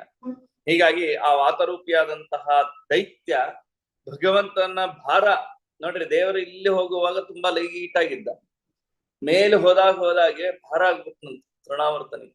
ಎಷ್ಟು ಭಾರ ಅದ. ವಸ್ತುಸ್ಥಿತಿ ನಮ್ದೆಲ್ಲ ಹೇಗಿದೆ ಅಂದ್ರೆ, ಮೇಲ್ ಹೋದಾಗೆ ಭಾರ ಕಮ್ಮಿ ಆಗತ್ತೆ, ನಮ್ದೆಲ್ಲ ಸ್ವಭಾವ ಹೀಗೆ. ಆದ್ರೆ ದೇವ್ರ ಹೆಂಗೆ ಅಂದ್ರೆ, ಮೇಲ್ ಹೋದಾಗ ಭಾರ ಜಾಸ್ತಿ ಆದ. ಎಷ್ಟು ಭಾರ ಅಂದ್ರೆ ತೃಣಾವರ್ತನಿಗೆ ಹಿಡಿಲಿಕ್ಕೆ ಸಾಧ್ಯ ಆಗ್ಲಿಲ್ಲ ಆ ಭಾರವನ್ನ. ಹೀಗಾಗಿ ಆ ಫೋರ್ಸ ಕೆಳಗ್ ಬಿದ್ದವನು. ಸವಾತ ರೂಪಿ ದಿತಿಜೋ ಮುಕುಂದ ಭರಾ ಸಹಿಷ್ಣೋರ್ ನಿಪಪಾತ ಭೂಮವು, ದೇವರ ಭಾರವನ್ನ ತಾಳ್ಲಿಕ್ಕಾಗದೆ ಕೆಳಗೆ ಬಿದ್ದ. ತಥಾ ಹಿವಾತಸ್ಯ ಜವೋಧಿಕೋಪಿ, ಗಾಳಿಯ ವೇಗ ಎಷ್ಟೇ ಹೆಚ್ಚಿದ್ರೂ ಕೂಡ ವಿಶ್ವಂಭರನನ್ನ ಎತ್ತಲಿಕ್ಕೆ ಸಾಧ್ಯನ? ದೇವರು ವಿಶ್ವಂಭರ ಅನ್ನೋ ಶಬ್ದವನ್ನ ಇಲ್ಲಿ ಬಳಸ್ತಾರೆ. ಕಥಂನು ವಿಶ್ವಂಭರ ಮುದ್ಬಿ ಭರ್ತಿ, ವಿಶ್ವಂಭರ ಅವನು, ಇಡೀ ವಿಶ್ವವನ್ನೇ ಭರಣ ಮಾಡಿದವನು, ಎತ್ತಿದವನು, ಧಾರಣೆ ಮಾಡಿದವನು. ಅವನನ್ನ ಗಾಳಿ ಏನು ಮಾಡ್ಲಿಕ್ಕೆ ಸಾಧ್ಯ? ಏನೂ ಮಾಡ್ಲಿಕ್ಕೆ ಸಾಧ್ಯ ಇಲ್ಲ. ಆದ್ದರಿಂದ ಅವನು ಕೆಳಗೆ ಬಿದ್ದ. ತೀರ್ಥ ಪ್ರಬಂಧದಲ್ಲಿ ಒಂದು ಶ್ಲೋಕವನ್ನ ಹೇಳ್ತಾನೆ, ನಮೂರ್ಛತಿ ಶಿರೋಚ್ಚಯೇ ಪವನ ವೇಗ ಇತ್ಯಜ್ಞವಾಕ್ ಯಥೋ ಹನುಮತಾರ್ಹತ ಸ್ವಭಾವೋ ಮರುತ್ಸು ನುನ ಗಭೀರ ತರವಾರಿಧಿಸ್ತ ಗನ ಚುಂಚವ ಪರ್ವತಾಹ ಜಯಂತಿ ಕೃತಸೇ ತವ ಕ್ಷಪಣ ಹೇತವೋ ರಕ್ಷಸ. ಅಲ್ಲಿ ಏನ್ ಹೇಳ್ತಾರೆ ಅಂದ್ರೆ, ವಾಯುವೇಗ ಪರ್ವತಗಳ ಮೇಲೆ ನಡೆಯೋದಿಲ್ಲ ಅಂತ ಒಂದು ಮಾತು. ಗಾಳಿ ಎಷ್ಟು ಜೋರ ಬೀಸಿದ್ರು ಪರ್ವತಕ್ಕೇನು ಆಗೋದಿಲ್ಲ, ಗಿಡ ಮರಗಳು ಹಾಳಾಗ್ಬೋದು, ಪರ್ವತ ಏನಾಗತ್ತೆ? ಎಷ್ಟು ಜೋರ ಗಾಳಿ ಬೀಸಿದ್ರು ಪರ್ವತ ಹಾಗೇ ಇರತ್ತೆ, ಅದ್ರ ಮೇಲೆ ಹೇಗೆ ನಡೆಯೋದಿಲ್ಲ, ಹಾಗೆ ವಿಶ್ವಂಭರನ ಮುಂದೆ ಗಾಳಿಯ ವೇಗ ನಡೆಯೋದಿಲ್ಲ. ಇದು ಪ್ರಯಾಸವಷ್ಟೆ. ಆದ್ದರಿಂದಾಗಿ ಅದನ್ನ ಹೇಳ್ತಾರೆ. ಹೀಗೆ ತಪ್ಪಿಗೆ ತಕ್ಕ ಶಿಕ್ಷೆನ ಅನುಭವಿಸಿದ ತೃಣಾವರ್ತ ಅಂತ ವಾದರಾಜರು. ಯಾಕೆ ಅಂದ್ರೆ, ಆ ಅಸುರ ಕೃಷ್ಣನ ಸಾಮರ್ಥ್ಯದಿಂದ ಅವನ ಕಣ್ಣು ತಿರುಗಿತ್ತು, ತಲೆ ಚಕ್ರವಂತವನಿಗೆ ಆ ಭಾರಕ್ಕೆ. ತುಂಬಾ ಭಾರವಾದನ್ನು ಹೊರಿಸ್ಬಿಟ್ರೆ ಹೆಂಗಾಗತ್ತೆ? ಏನೋ ಒಂದ್ 50 kgನೋ 70 kgನೋ ಮ್ಯಾಕ್ಸಿಮಮ್ ನಾವು ಹೊರತೇವೆ. ಆದ್ರೆ 1 ಟನ್ ನಿಮ್ ಹೆಗಲ ಮೇಲೆ ಇಟ್ಟು ಬಿಟ್ರೆ ಗೋವಿಂದ, ತಲೆ ತಿರುಗೋದಲ್ಲ, ರಕ್ತನೇ ಬಂದ್ಬಿಡುತ್ತೆ ಕಣ್ಣಲ್ಲಿ. ಹೀಗಾಗಿ ನಮ್ಮ ಅರ್ಹತೆಗಿಂತ ಮೀರಿದ ಭಾರವನ್ನು ನಮ್ಮಿಂದ ಹೊರಲಿಕ್ಕೆ ಸಾಧ್ಯ ಇಲ್ಲ. ಆದ್ದರಿಂದಾಗಿ ಗೋಕುಲದ ಜನರಿಗೆ ಕಣ್ಣು ಕಾಣದಂತೆ ಮಾಡಿದ್ನಲ್ಲ, ಆ ಭಯಂಕರವಾದ ಧೂಳು ಎಬ್ಬಿಸಿ ಎಲ್ಲಾ ಗೋಕುಲದ ಜನರ ಕಣ್ಣಲ್ಲಿ ಧೂಳು ಬಿದ್ದು ಒಬ್ರಿಗೊಬ್ರಿಗೆ ನೋಡ್ಲಿಕ್ಕಾಗ್ಲಿಲ್ಲ. ದೇವರಂತ, ನನ್ನ ಭಕ್ತರ ಕಣ್ಣನ್ನ ನೀನು ಮಂಕು ಮಾಡಿದೆಯಲ್ಲ, ಕಣ್ ತಿರುಗಿ ಬೀಳು ಅಂದ. ಅವನ್ ತಲೆ ತಿರುಗಿ ಕಣ್ಣೇ ಕಾಣ್ಲಿಲ್ಲ. ತುಂಬಾ ತಲೆ ತಿರುಗಿದ ಕಣ್ ಕಾಣಿಸಲ್ಲ, ತಲೆ ತಿರುಗಿ ಕೆಳಗೆ ಬಿದ್ದ. ಆದ್ದರಿಂದಾಗಿ ತಾನು ಸಜ್ಜನರಿಗೆ ಮಾಡಿದ ಅಪರಾಧಕ್ಕೆ ಅದೇ ಇದರಿಂದ ಸಾಯ್ತಾರೆ. ನಮ್ಮ ಕನ್ನಡದಲ್ಲಿ ಒಬ್ಬ ಸಾಹಿತಿ, ಮಹಾನ್ ಆಸ್ತಿಕ, ಈಗಿಲ್ಲ, ಸತ್ತೋದ, ಜ್ಞಾನಪೀಠ ಪ್ರಶಸ್ತಿ ಕೊಟ್ಟಿದ್ರು ಅವನು. ಅವನು ದೇವ್ರ ನಂಬುತ್ತಾ ಇದ್ದ. ಏನ್ ಹೇಳಿದ್ದ ಅಂದ್ರೆ, ಒಂದು ಸ್ಟೇಟ್ಮೆಂಟ್, ನಾನು ಪರಮ ನಾಸ್ತಿಕ, ಈ ದೇವರು ಪ್ರತಿಮೆ ಇವೆಲ್ಲ ಸುಳ್ಳು, ನಾನ್ ಬೇಕಾದ್ರೆ ದೇವರ ಪ್ರತಿಮೆಯ ಮೇಲೆ ಮೂತ್ರ ಮಾಡ್ತೀನಿ ಅಂತ ಹೇಳಿ. ನೋಡ್ರಿ ಎಂತೆಂತ ನಾಸ್ತಿಕರು ಗೊತ್ತಾ. ಹೆಂಗ್ ಸತ್ತ ಅಂದ್ರೆ ಕೊನೆಗೆ ಕಿಡ್ನಿ ಫೇಲ್ ಆಗಿ ಮೂತ್ರ ನಿರೋಧ ಆಗಿ ಅದರಿಂದಲೇ ಪ್ರಾಣ. ಅತ್ಯುತ್ಕಟೈ ಪುಣ್ಯ ಪಾಪೈಹಿ ಇಹೈವ ಫಲಮಶ್ನುತೆ ಅಂತ. ಭಾರಿ ದೊಡ್ಡ ಪಾಪ ಮಾಡಿದ್ರೆ ಯಾವುದರಿಂದ, ಯಾವ ದೃಷ್ಟಿಯಿಂದ ನಾವು ಪಾಪ ಮಾಡ್ತೀವಲ್ಲ ಅದರಿಂದೇ ನಮ್ಗೆ ನಾಶ ಆಗುತ್ತೆ. ಬಹಳ ಎಚ್ಚರ ಇರುತ್ತೆ. ಅದು ದೇವರ ವಿಷಯದಲ್ಲಿ, ಗುರುಗಳ ವಿಷಯದಲ್ಲಿ ನಾವು ಮಾತನಾಡ್ಬೇಕಾದ್ರೆ ಮೈಯೆಲ್ಲಾ ಕಣ್ಣಾಗಿರುತ್ತೆ. ತೃಣಾವರ್ತ ಕಣ್ಣಿಗೆ ಧೂಳು ಹಾಕಿದ್ದ. ಪಾಪ ನಂದಗೋಕುಲದ ಜನರು ಸುಮ್ನೆ ಅವ್ರ ಪಾಡಿಗೆ ಅವರು ಭಗವದ್ ಭಕ್ತಿ ಮಾಡ್ತಾ ದಿನ ಹಾಡು ಗೀಡು ಹಾಡ್ಕೊಂಡು ಆಕಳ ಹಾಲು ಕರೆದು ದನ ಮೀಸ್ಕೊಂಡಿರೋರು. ಅವ್ರ ಕಣ್ಣಿಗೆಲ್ಲ ಮಣ್ಣು ಹಾಕಿದ್ದ, ಕಣ್ಣು ಕಾಣದೆ ಇದ್ದಂಗೆ ಮಾಡಿದ್ದ. ಸಾಯೋ ಕಾಲಕ್ಕೆ ತೃಣಾವರ್ತನಿಗೆ ತಲೆ ತಿರುಗಿ ಕಣ್ಣು ಕಾಣದೆ ಕೆಳಗ್ ಬಿದ್ದು. ಹೀಗಾಗಿ ಅದು ಇದಕ್ಕೆ ಸಾಕ್ಷಿ. ಹೀಗಾಗಿ ಸಜ್ಜನರಿಗೆ ಯಾವತ್ತು ಕೆಟ್ಟದ್ದನ್ನ ಮಾಡಿದವನು ಸುಖವಾಗಿರ್ಲಿಕ್ಕೆ ಸಾಧ್ಯ ಇಲ್ಲ. ಪಾದರಾಜರು ಆ ಮಾತನ್ನ ಹೇಳ್ತಾರೆ. ಮಾತು ಪಾತಕರ ಪರಸ್ಸ ಸಕಲಹ ಪಾಷಾಣ ಪೃಷ್ಠೇ ಪತತ. ಅವನ್ ತಾಯಿಗೆ ಕೆಟ್ಟದ್ದನ್ನ ಮಾಡಿದ್ದ. ಯಶೋಧ ಕಣ್ಣಿಗೂ ಮಣ್ಣು ಬಿದ್ದಿತ್ತಲ್ಲ, ನಮ್ಮಮ್ಮನಿಗೆ ನೀನ್ ಕೆಟ್ಟದ್ದು ಮಾಡ್ತೀಯ. ಕಲ್ಲಿನ ಮೇಲೆ ಬಿದ್ದು ಸತ್ತ ಅವನು. ಮೇಲಿಂದ ಬಿದ್ದ. ಎಲ್ಲಿ ಅಂದ್ರೆ ಒಂದು ಬಂಡೆಗಲ್ ಮೇಲೆ ಬಿದ್ದ ಪ್ರಾಣ. ಹೀಗಾಗಿ ತನ್ನ ತಾಯಿಗೆ ಯಶೋಧೆಗೆ ನೋವುಂಟು ಮಾಡಿದ್ದಕ್ಕೆ ಬಂಡೆ ಮೇಲೆ ಹಾಕಿ ಅವನನ್ನ ಕೊಂದ. ಹೀಗೆ ಬಹಳ ಅದ್ಭುತವಾಗಿ ಅದನ್ನ ವರ್ಣನೆಯನ್ನ ಮಾಡ್ತಾರೆ. ಯಶೋಧ ನೋಡ್ತಾಳೆ, ಪುನಃ ದೇವರು ಕೆಳಗೆ ಬಂದು ಆರಾಮಾಗಿ ಏನೂ ಗೊತ್ತಿದ್ದಂಗೆ ಮಲಗಿ. ಹಬ್ಬ ನನ್ನ ಮಗು ಇಲ್ಲೇ ಇದೆ. ಆಕೆಗೆ ಏನಾಗಿತ್ತಂತೆ ಗೊತ್ತಿಲ್ಲ, ಧೂಳು ಬಿದ್ದು ಬಿಡಿತ್ತು ಕಣ್ಣಲ್ಲಿ. ಆ ಧೂಳೆಲ್ಲ ತಕ್ಕೊಂಡು ಆ ಕತ್ಲೆಯಲ್ಲಿ ಕೃಷ್ಣನ್ ಬಂದ್ ನೋಡೋ ಹೊತ್ತಿಗೆ ಕೃಷ್ಣ ತೃಣಾವರ್ತನ ಕೊಂದು ಬಂದಲ್ಲೇ ಮಲಗಿ. ಹಬ್ಬ ಮಗು ಇಲ್ಲೇ ಇದೆ ಅಂತ ಎತ್ತುಕೊಂಡು ಮುದ್ದು ಮಾಡಿದ್ದು ಬಂಗಾರದ ತೊಟ್ಟಿಲು. ಆ ಬಂಗಾರದ ತೊಟ್ಟಿಲಿನಲ್ಲಿ ತಾನು ಆ ಚಿನ್ನದ ಹಾರ ಹಾಕಿದ್ರಂತ. ಮುತ್ತಿನ ಹಾರಗಳೆಲ್ಲ ದೇವ್ರ ತೊಟ್ಲ ಹೆಂಗಿತ್ತು ನೋಡ್ರಿ. ಅಲ್ಲಿ ಆ ಮಗುವನ್ನ ಮಲಗಿಸಿ ತೊಟ್ಲನ್ನ ತೂಗುತ್ತಾ ಹಾಡ್ತಾ ಆ ತಾಯಿಯ ಸುಖವನ್ನ ಅನುಭವಿಸಿದ್ದು ಅಂತ ಪಾದರಾಜರು ವರ್ಣನೆಯನ್ನ ಮಾಡ್ತಾರೆ. ಹೀಗಾಗಿ ಇಲ್ಲಿ ಒಂದು ಬಹಳ ವಿಚಾರ ಅವರು ಬಹಳ ಚೆನ್ನಾಗಿ ಹೇಳ್ತಾರೆ. ತೊಟ್ಟಲು ತೂಗೋದು ಅಂದ್ರೆ ಏನು ಅಂತ ಅವರು ಒಂದು ವರ್ಣನೆಯನ್ನ ಮಾಡ್ತಾರೆ. ತೊಟ್ಟಲು ತೂಗುವಾಗ ಆಕೆ ಕೂದಲು ಮುಂದೆಲ್ಲ ಹಿಂಗ್ ಮುಂಗುರುಳು ಅಂತ, ಅದು ಆ ಗಾಳಿಗೆ ಅಳ್ಳಾಡ್ತಾ ಇತ್ತಂತ ಯಶೋದೆ ಕೂದಲುಗಳೆಲ್ಲ. ದೋಲಾ ವಿಲಾಸ್ ಚಲಿತಾಲ ಕಶೋಭಿಪಾಲಂ ಬಾಲಂ ಶುಚಿಸ್ಮಿತ ಸುಧಾ ರಸಶೋಭಿತಾಸ್ಯಂ. ಹೇಗಿದ್ದ ಕೃಷ್ಣ, ಪುಟ್ಟ ಮಗು, ಪುಟ್ಟ ನಗು ಅಂತ. ಅವಾಗವಾಗ ಮಕ್ಕಳು ಮಲ್ಕೊಂಡಾಗೆ ನಗ್ತಿರ್ತಾವೆ, ನೋಡ್ಬೇಕು. ಆ ನಗುನೇ ಬಹಳ ಚಂದ. ಮಕ್ಕಳ ನಗೋದನ್ನ ನೋಡ್ಬೇಕು, ಅದೊಂದು ಆನಂದ. ಅದ್ರಲ್ಲೂ ಮಲ್ಕೊಂಡ್ ನಿದ್ದೆ ಮಾಡಿ ಅವ ಸಂಭ್ರಮದಲ್ಲಿ ಅವ್ ನಗ್ತಾ ಇರ್ತಾವ. ಏನ್ ನೆನಪಾಗುತ್ತೋ ಏನೋ ಗೊತ್ತಿಲ್ಲ, ಅವು ನಗತ್. ಆ ನಗುಗೆ ಏನ್ ಎಷ್ಟು ಕೋಟಿ ಕೊಟ್ರ ನಗು ಸಿಗತ್. ನಾವ್ ದೊಡ್ಡವರಾದ್ಮೇಲೆಲ್ಲ ಅಷ್ಟು ಆನಂದವಾಗಿ ನಗೋದೇ ಇಲ್ಲ. ನಮ್ಮ ನಗುಗಳೆಲ್ಲ ಹೇಗಿರುತ್ತೆ ಅಂದ್ರೆ, ನಮ್ಮ ನಗುಗಳು ಇವತ್ತು ಆರ್ಟಿಫಿಷಿಯಲ್. ಯಾರು ನಾವು ಮನಸ್ಸು ಬಿಚ್ಚಿ ನಗುತ್ತೀವಿ ಹೇಳ್ರಿ? ನಗೋದೇ ಇಲ್ಲ. ಸುಮ್ಮನೆ ಔಪಚಾರಿಕವಾದ ನಗುನೇ ಇಲ್ಲ, ನಗುತ್ತೇವೆ. ಸಂತೋಷ ಇಲ್ಲದೆ ನಗುತ್ತೀವಿ, ಸಂತೋಷದಿಂದ ನಗಬೇಕು. ನಮಗೀಗ ನಾಳೆ ಮೈಷಿಯಲ್ಲಿ ಪಾಠ ಇದೆ ಸ್ವಾಮಿಗಳ ಹತ್ರ. ಅಲ್ಲಿ ಹೋಗೋದು ಯಾಕೆ ಅಂದ್ರೆ, ಒಂದು ಸ್ವಾಮಿಗಳ ಪಾಠ ಅದೆಲ್ಲ ಸರಿ. ಪಾಠ ಆದ್ಮೇಲೆ ನಾವೆಲ್ಲ ಸೇರಿರ್ತೀವ, ಎಲ್ಲ ಎಷ್ಟೋ ವರ್ಷ ಆಗೋಯ್ತು ವಿದ್ಯಾಪೀಠ ಬಿಟ್ಟು. ತಮಾಷೆ ಅನ್ನೋದು ನಿಜವಾಗಿ ಅಲ್ಲಿ ಸಂತೋಷ ನಗುತ್ತೀವಿ. ಮತ್ತೆ ಬಂದ್ರೆ ಇಷ್ಟೇ. ನಮ್ಮ ಜೀವನ, ನಿತ್ಯ ಜೀವನದಲ್ಲಿ ಎಲ್ಲಿ ಸಂಭ್ರಮದಿಂದ ನಗಲಿಕ್ಕಾಗತ್ತೆ? ಹತ್ತಾರು ಟೆನ್ಷನ್, ಕಿರಿಕಿರಿ, ನಗೋದೇ ಮರ್ತು ಹೋಗ್ಬಿಟ್ಟಿರತ್ತೆ. ಅಲ್ಲಿ ಹೋದಾಗ ಮನಸ್ಸು ಬಿಚ್ಚಿ ನಕ್ಕು ಬರ್ತೀವಿ. ಹೀಗಾಗಿ ಆ ದೇವರು ಪುಟ್ಟ ಮಂದಹಾಸ ಅದನ್ನ ನೋಡ್ತಾ ಇದ್ದಾಳೆ. ಆ ಬಂಗಾರದ ಕಾಲ್ಗೆಜ್ಜೆಗಳಂತೆ ಆ ತೊಟ್ಟಲ ನಿಂಗ್ ತೂಗುವಾಗ ಆ ಗೆಜ್ಜೆಗಳ ಶಬ್ದ ಆಗೋದಂತ, ಅದನ್ನ ಕೇಳಲಿಕ್ಕೆ ಆನಂದ ಅಂತ ಯಶೋದೆ. ಹೀಗಾಗಿ ಸ್ವಲ್ಪ ಜೋರ ತೂಗುತ್ತಾ ಇದ್ದು ಆ ಬಾಲಕೃಷ್ಣನನ್ನ ನೋಡ್ತಾ ನೋಡ್ತಾ ನೋಡ್ತಾ ಸಮಯವನ್ನ ಹಾಗೇ ಕಳೆದು ಬಿಟ್ಲಂತ. ಆ ಕೃಷ್ಣನ ಕೆನ್ನೆಯನ್ನ ತನ್ನ ಬೆರಳುಗಳಿಂದ ತಟ್ಟಿ ಆಟ ಆಡಿಸ್ತಾ ಇದ್ದಂತ. ಅದು ಮಲಗಿರೋದು ಸುಮ್ನೆ, ಕೆಲವರು ಇರ್ತಾರೆ ಅದೇನೋ ಮಗುವಿನ ಆಟ ಆಡಿಸ್ಬೇಕಂತ. ಅದು ಮಲಗಿದ್ಮೇಲೆ ಈ ಕೆನ್ನೆ ಹೊಡೆಯೋದು, ಹಾಗೆ ಶೋಧೆ ಮಾಡಿದ್ದು. ಅದರಾಜರು ಅದನ್ನೆಲ್ಲ ವರ್ಣನೆಯನ್ನ ಮಾಡುತ್ತಾರೆ. ಅದು ಒಂದು ಪುಟ್ಟ ನಗಬೇಕು. ಅವಾಗ ನಕ್ಕ ತಕ್ಷಣ ಅದನ್ನು ಗಟ್ಟಿಯಾಗಿ ಅಪ್ಪಗೊತ್ತಾ ಇದ್ಲು ಯಶೋದೆ. ಆಲಿಂಗನವನ್ನ ಮಾಡ್ಕೊತಾ ಇದ್ಲು. ಆಮೇಲೆ ಹಾಲು ಕುಡಿಸ್ತಾ ಇದ್ದು. ಹೀಗೆ ಇಡೀ ದಿನ ಯಶೋದೆ ಎದರ ಕಾಲ ಕಳಿತಿದ್ಲು ಅಂದ್ರೆ ಇಷ್ಟೇ ಕೆಲಸ. ರಾಣಿ ಬೇಕಾದಷ್ಟು ಮನೆ ಕೆಲಸದವರಿದ್ರು, ಕೂಸಿನ ಮುಂದೆ ಕೂತ್ ಬಿಟ್ಟಿರ್ತಿದ್ರು. ತೊಟ್ಲು ತೂಗೋದು, ಅದು ಮಲಗಿದ್ರೆ ಅದಕ್ಕೆ ಹೊಡಿಯೋದು, ಅದು ಚೂರಿ ಹೇಳೋದು, ಗಟ್ಟಿಯಾಗಿ ಅಪ್ಪಗೋದು, ಇಷ್ಟೇ ಕೆಲಸ ಮಾಡ್ತಿದ್ರು ಯಶೋದೆ. ಹೀಗಾಗಿ ಯಾವ ಭಗವಂತನನ್ನ ನೋಡ್ತಾ ಇದ್ದಾಳೆ. ಆ ತೊಟ್ಟಿಲನ್ನ ತೂಗ್ತಾ ಇದ್ದಾಳೆ. ಏನ್ ಸ್ವಾಮಿ ಭಗವಂತ ಪಾದರಾಜರಂತ ಬ್ರಹ್ಮಾಂಡ ಭಾಂಡ ಅಭಿನ್ನ ನಖ ಕೋಟಿ ಮಾತ್ರ ಎಂತ ಕೃಷ್ಣನ್ ತೂಗ್ತಾ ಇದ್ದು ಗೊತ್ತಾ? ತನ್ನ ಉಗುರು ಹೆಬ್ಬೆರಳಿನ ಉಗುರಿನ ತುದಿ ತಾಕಿಸಿ 50 ಕೋಟಿ ಯೋಜನ ವಿಸ್ತಾರವಾದಂತಹ ಬ್ರಹ್ಮಾಂಡ ಕಟಾಹವನ್ನ ಸೀಳಿದ ಭಗವಂತನನ್ನ ನೋಡಿ ತೊಟ್ಟಿಲಲ್ಲಿ ತೂಗ್ತಾ ಇದ್ದ.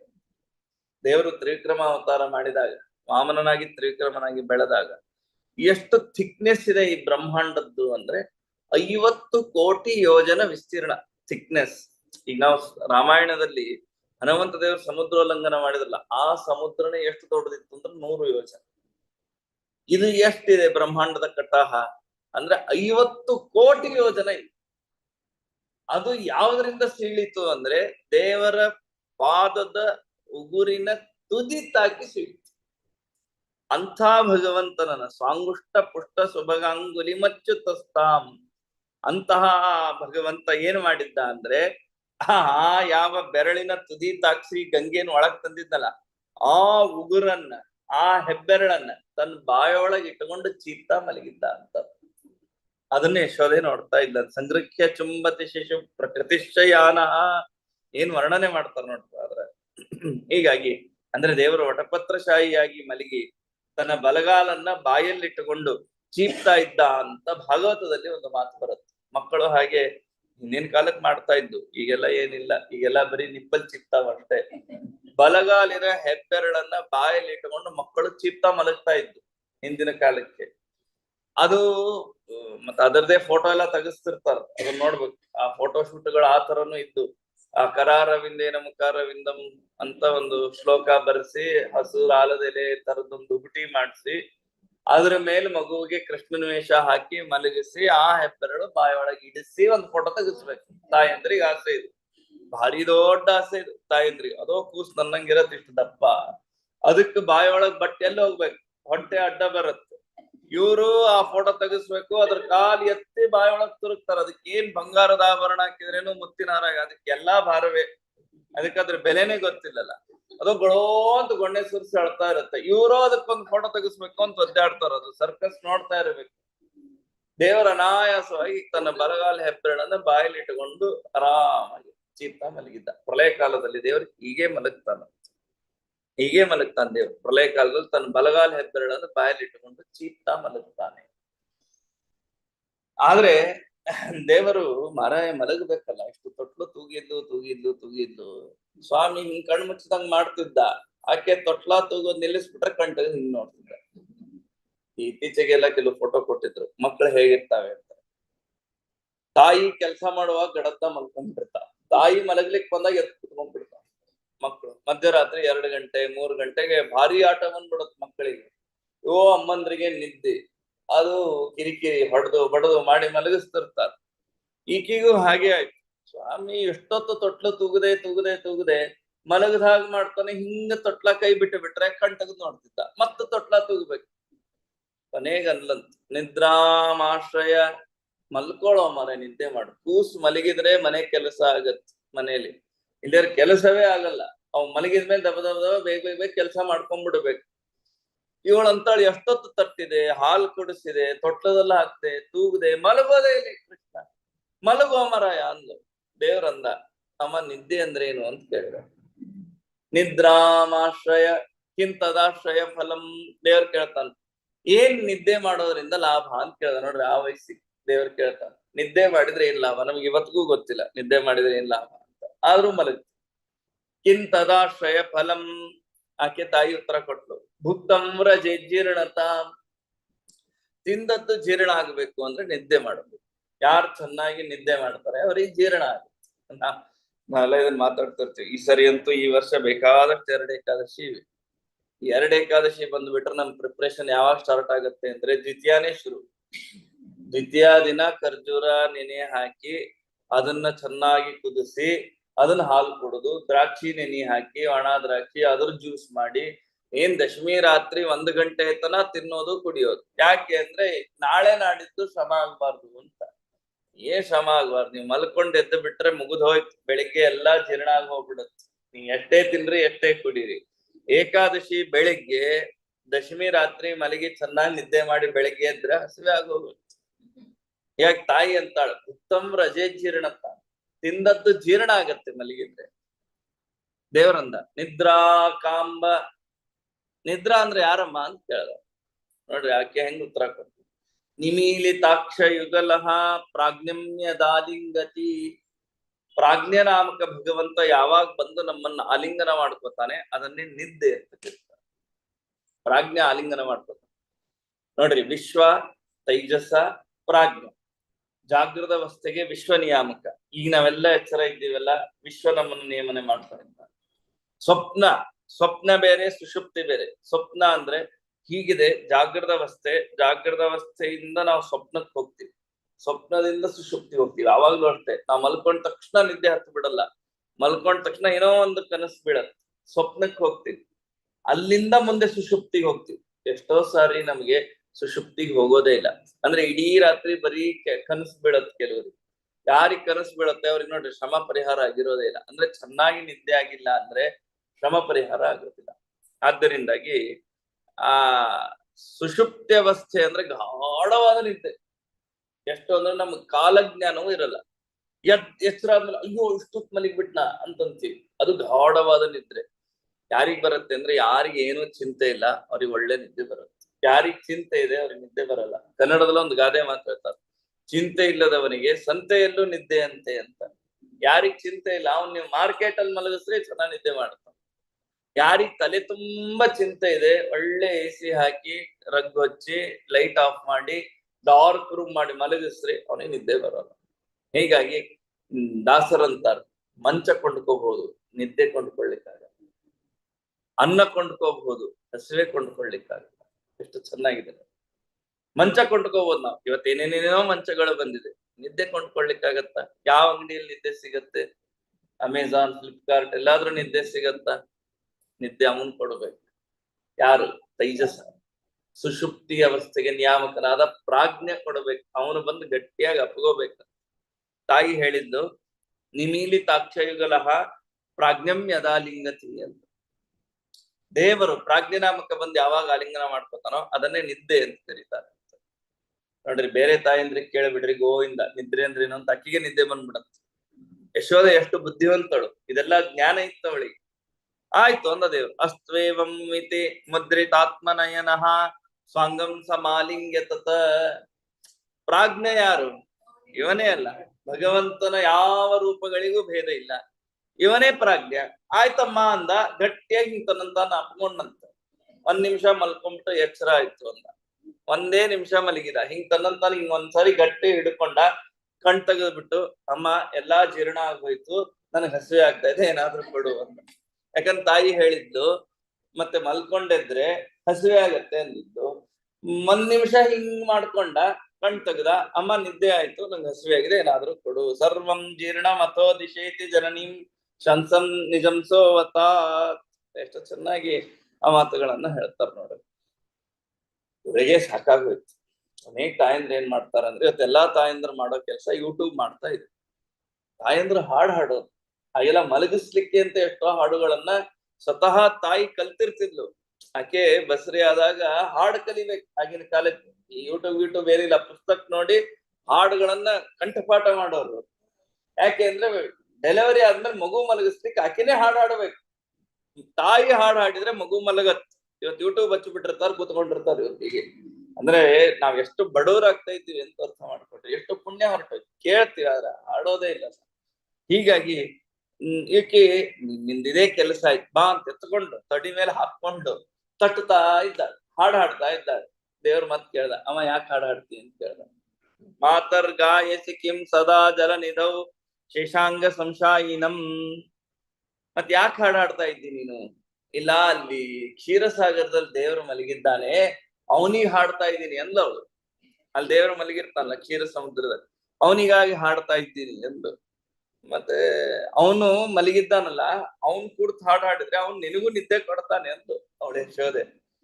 ದೇವ್ರು ಕೇಳ್ತಾನೆ, ಅಲ್ಲ ನೀನ್ ಇಲ್ಲಿಂದ ಹಾಡ್ತಿ, ಎಲ್ಲೋ ಇದೆ ಕ್ಷೀರಸಾಗರ, ಅಲ್ಲಿ ಮಲಗಿರೋ ಆ ಸ್ವಾಮಿಗೆ ಹೆಂಗ್ ಕೇಳಿಸ್ಬೇಕು ನೀ ಹಾಡಿದ್ದು ಅಂತ ಕೇಳ್ತಾನೆ. ಏವಂ ಚೇತ್ ಗದಿತಂ ತ್ವದೀಯ ಮಖಿನಂ ತತ್ಕರಣ ದೇಶಂ ಕಥಂ. ಅವನ್ ಕಿವಿವರೆಗೂ ಕೇಳ್ಸತ್ತ ನೀನ್ ನಮ್ಮ ಮನೇಲಿ ಕೂತ್ಕೊಂಡು ಹಾಡಿದ್ರೆ. ಯಾತೀತಿ ಪ್ರತಿಪಾದೆ ನಿಜ ಮತಂ ಪಾಯಾದ್ ಯಶೋದಾ ಸುತಃ. ಹಾಗಿದ್ರೆ ನೀನ್ ಹಾಡಿದ್ದವನಿಗೆ ಕೇಳಿಸಲ್ಲ ಅಂದ್ರೆ ನೀನ್ ಯಾಕೆ ಹಾಡ್ತಿ, ಅವನ್ ಕಿವಿಗೆ ಹೆಂಗ್ ತಲುಪತ್ತೆ? ಹೀಗೆ ತಾನು ಪ್ರಶ್ನೆಯನ್ನ ಕೇಳಿ ಒಂದು ತಿಳಿಸಿದ್ದ ದೇವ್ರು, ನಿದ್ದೆ ಇಲ್ಲ, ನನಗ್ ನಿದ್ದೆ ಇಲ್ಲ ಅಂತ ತೋರಿಸಿಕೊಟ್ಟ ಅಂತ ಮಹಾರಾಜರು ವರ್ಣನೆಯನ್ನ ಮಾಡ್ತಾರೆ. ಹೀಗಾಗಿ ನಾವು ಹಾಡಾಡೋದ್ರಿಂದ ದೇವ್ರ ಮನೆಗೆ ಶಯನೋತ್ಸವ ಅಂತೆಲ್ಲ ಮಾಡ್ತೀವಿ. ಶಯನೋತ್ಸವ ಮಾಡೋದು ಯಾಕೆ ಅಂದ್ರೆ ದೇವ್ರ ಮಲಗಲಿ ಅಂತಲ್ಲ, ದೇವ್ರ ಮಲಗಿದಾನೆ ನಾವು ಮಲಗಲಿಕ್ಕೆ. ದೇವ್ರೆಲ್ಲಿ ಮಲಗ್ತಾನೆ? ದೇವ್ರ ಮಲಗಿದ್ರೆ ನಾವೆಲ್ಲಿ ಹೇಳ್ತೀವಿ? ಭಗವಂತನಿಗೆ ನಿದ್ದೆ ಇಲ್ಲ, ಅವನ್ ಕ್ಷೀರಸಾಗರದಲ್ಲಿದ್ರು ಮಲಗಿರ್ತಾನ. ಮತ್ತೆ ಯಾವಾಗ್ಲೂ ಶೇಷಶಾಹಿಯಾಗಿ ಭಗವಂತ ಮಲಗಿರ್ತಾನೆ. ಹಾಗಂದ್ ನಾವು ಹಾಡೋದು ಅವನಿಗೆ ಕೇಳಿಸಲ್ಲೇನೋ? ಅವನಿಗೆ ಕೇಳ್ಸತ್ತೆ, ಯಾಕಂದ್ರೆ ಅವ್ನ್ ನಿದ್ದೆ ಮಾಡಲ್ಲ, ಸುಮ್ನೆ ಮಲಗಿರ್ತಾನೆ. ಆದ್ದರಿಂದ ಅವನ್ ಕಿವಿಗೆ ನಾವು ಹಾಡೋದೆಲ್ಲ ಕೇಳಿಸತ್ತದ. ಅದನ್ನ ಕೃಷ್ಣ ತನ್ನ ತಾಯಿಗೆ ತಿಳಿಸಿಕೊಡ್ತಾನೆ. ಹೀಗೆ ಆ ಭಗವಂತ ತಾನು ತನ್ನ ತಾಯಿಗೆ ಹೀಗೆಲ್ಲ ಹೇಳಿದ.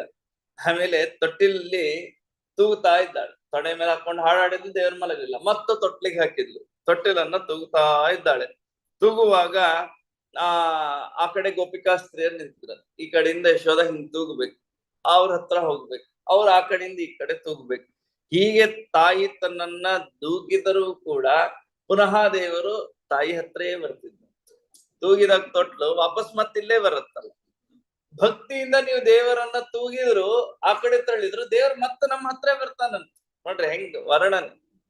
ನೀವು ಭಕ್ತಿಯಿಂದ ದೇವರನ್ನ ದಬ್ರಿ, ದೇವ್ರ ಮತ್ ಓಡಿ ಬರ್ತಾನ, ನಮ್ಮ ಹತ್ರ ಬರ್ತಾನಂತ. ಅದನ್ನ ವಾದರಾಜರು ವರ್ಣನೆಯನ್ನ ಮಾಡ್ತಾರೆ. ಅಂದ್ರೆ ಆ ಡೋಲೋತ್ಸವದ ಆಂತರ್ಯವನ್ನ ತಿಳಿಸಿಕೊಡ್ತಾರೆ. ಹೀಗಾಗಿ ಕೃಷ್ಣ ತೂಗುವ ತೊಟ್ಟಿಲು ಒಮ್ಮೆ ಹತ್ರ ಬರುತ್ತೆ, ಒಮ್ಮೆ ದೂರ ಹೋಗುತ್ತೆ. ಇದು ಸಹಜ, ತೂಗೋದ್ರದ ಅದರದೇ ಸಹಜವಾದಂತಹ ಸ್ವಭಾವ. ಹೀಗೆ ಕೃಷ್ಣನಿರುವ ತೊಟ್ಟಲು ಅದೇ ಮಾಡ್ತಾ ಇತ್ತು. ಅರ್ಥಾತ್ ಕೃಷ್ಣ ಹತ್ತಿರ ಆಗ್ತಾನೆ, ನಾವೆಷ್ಟು ತೂಗ್ತೀವೋ ಅಷ್ಟು ಹತ್ರ ಬರುತ್ತೆ. ಹಾಗೆ ನಾವೆಷ್ಟು ಭಕ್ತಿ ಮಾಡ್ತೀವಿ, ದೇವರು ನಮ್ಗೆ ಅಷ್ಟು ಹತ್ರ ಬರ್ತಾನೆ ಎನ್ನುವುದನ್ನ ವಾದರಾಜ ಸ್ವಾಮಿಗಳು ಬಹಳ ಅದ್ಭುತವಾಗಿ ತಿಳಿಸ್ತಾ ಇದ್ದಾರೆ. ಕೊನೆಗೆ ಇಷ್ಟಾದ್ರೂ ಇವನು ಮಲಗಿಲ್ಲ ಅಂದ್ರೆ ಇವನಿಗೆ ಹಸಿವೆ ಆಗಿದೆ ಅಂತ ತಿಳ್ಕೊಂಡು, ಮಕ್ಕಳು ನಿದ್ದೆ ಮಾಡ್ಲಿಲ್ಲ ಅಂದ್ರೆ ತಾಯಿ ಕೊನೆಗೆ ಏನಂತಾಳೆ? ಪ್ರಾಯ ಹೊಟ್ಟೆ ತುಂಬಿಲ್ಲ, ಅದಕ್ಕೆ ಮಲಗಿಲ್ಲ, ಹೊಟ್ಟೆ ತುಂಬಿಲ್ಲ ಕೂಸಿಗೆ ಅಂತ ಪುನಃ ತಾನು ಆ ಮಗುವನ್ನ ಎತ್ತಿಕೊಂಡು ಹಾಲು ಕುಡಿಸ್ತಾ ಇದ್ದಾಳಂತ. ಪ್ರದರ್ಶಯಾಮಾಸನ ತೃಪ್ತಿರಸ್ಮಾತ್ ಉದಾರ ದೇಹೇಸ ಮಮೇತಿ ಶಿಕ್ಷನ್. ದೇವ್ರ ನಕ್ಬಿಟ್ನಂತ, ನಿನ್ನ ಎದೆ ಒಳಗಿರೋ ಎಷ್ಟು ಹಾಲು ಕುಡಿಸಿದ್ರು ನನ್ನ ಹೊಟ್ಟೆ ತುಂಬಲಿಕ್ಕೆ ಸಾಧ್ಯ?